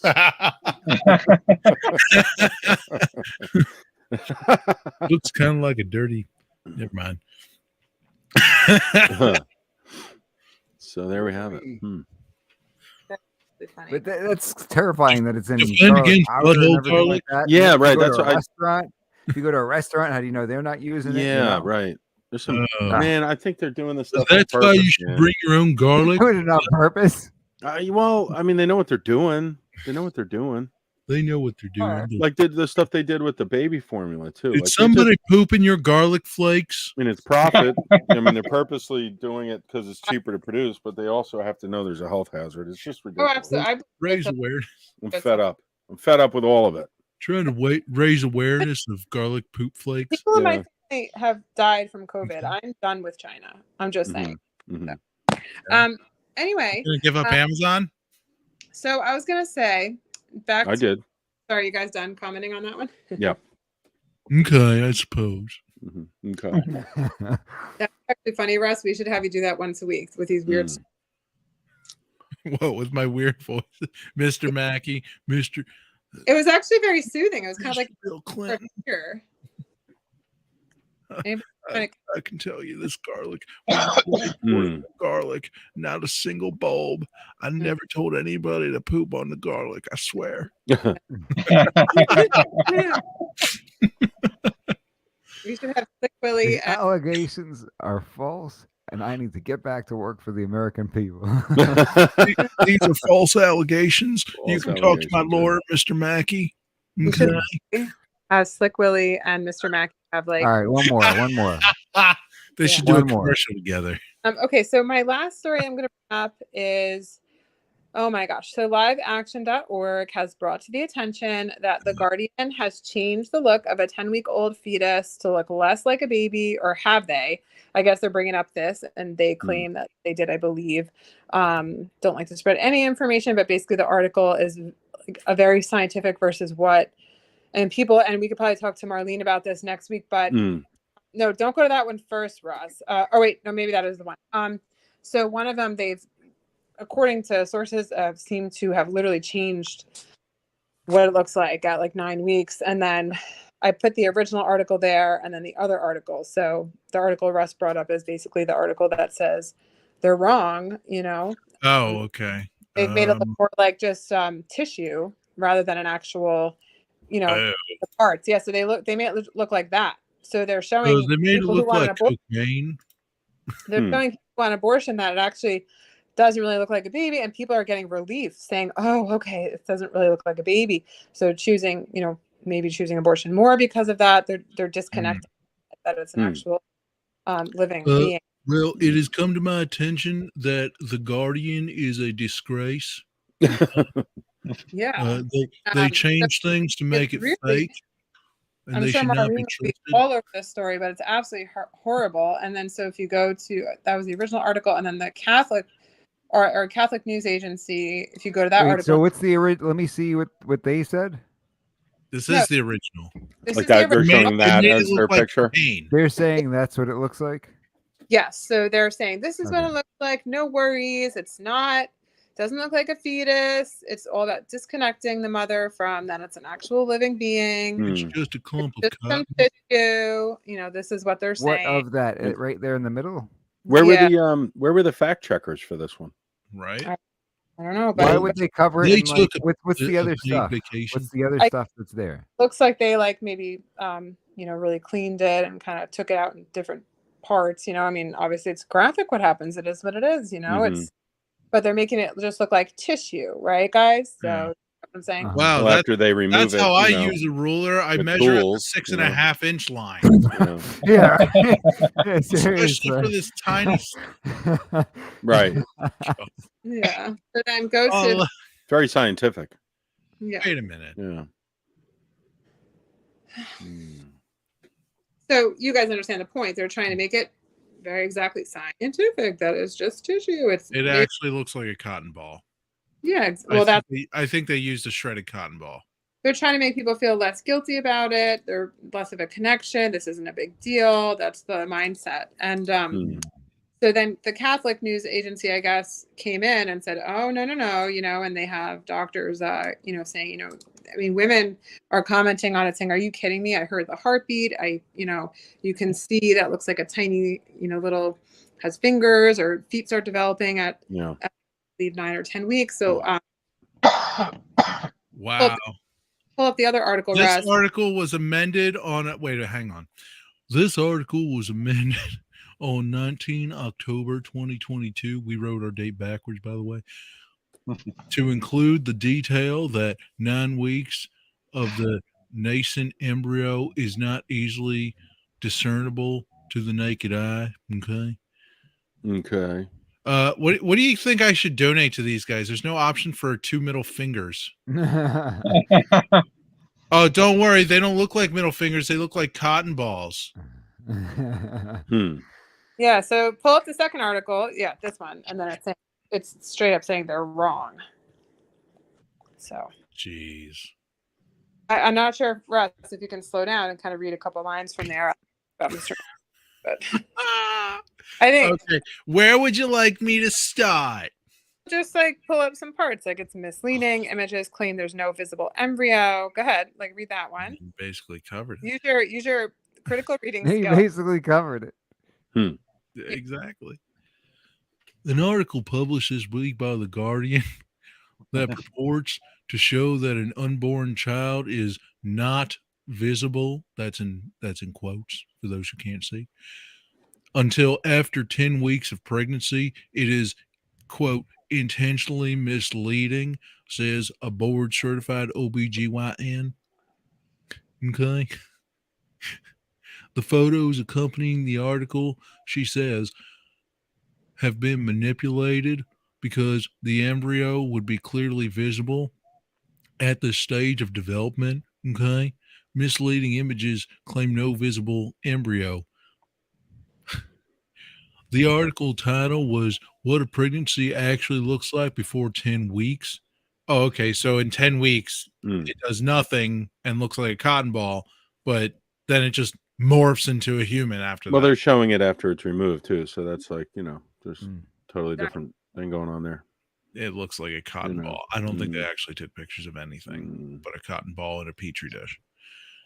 Right. In pictures, Poppy Noir includes a series of photos supplied by the My Abortion Network showing what it says is what tissue in the first 9 weeks of pregnancy actually looks like.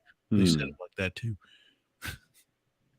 The MYA Network, directed by Dr. Joan Fleischman, states on its website that it is a, quote, network of clinicians who are expanding early abortion options in primary care settings.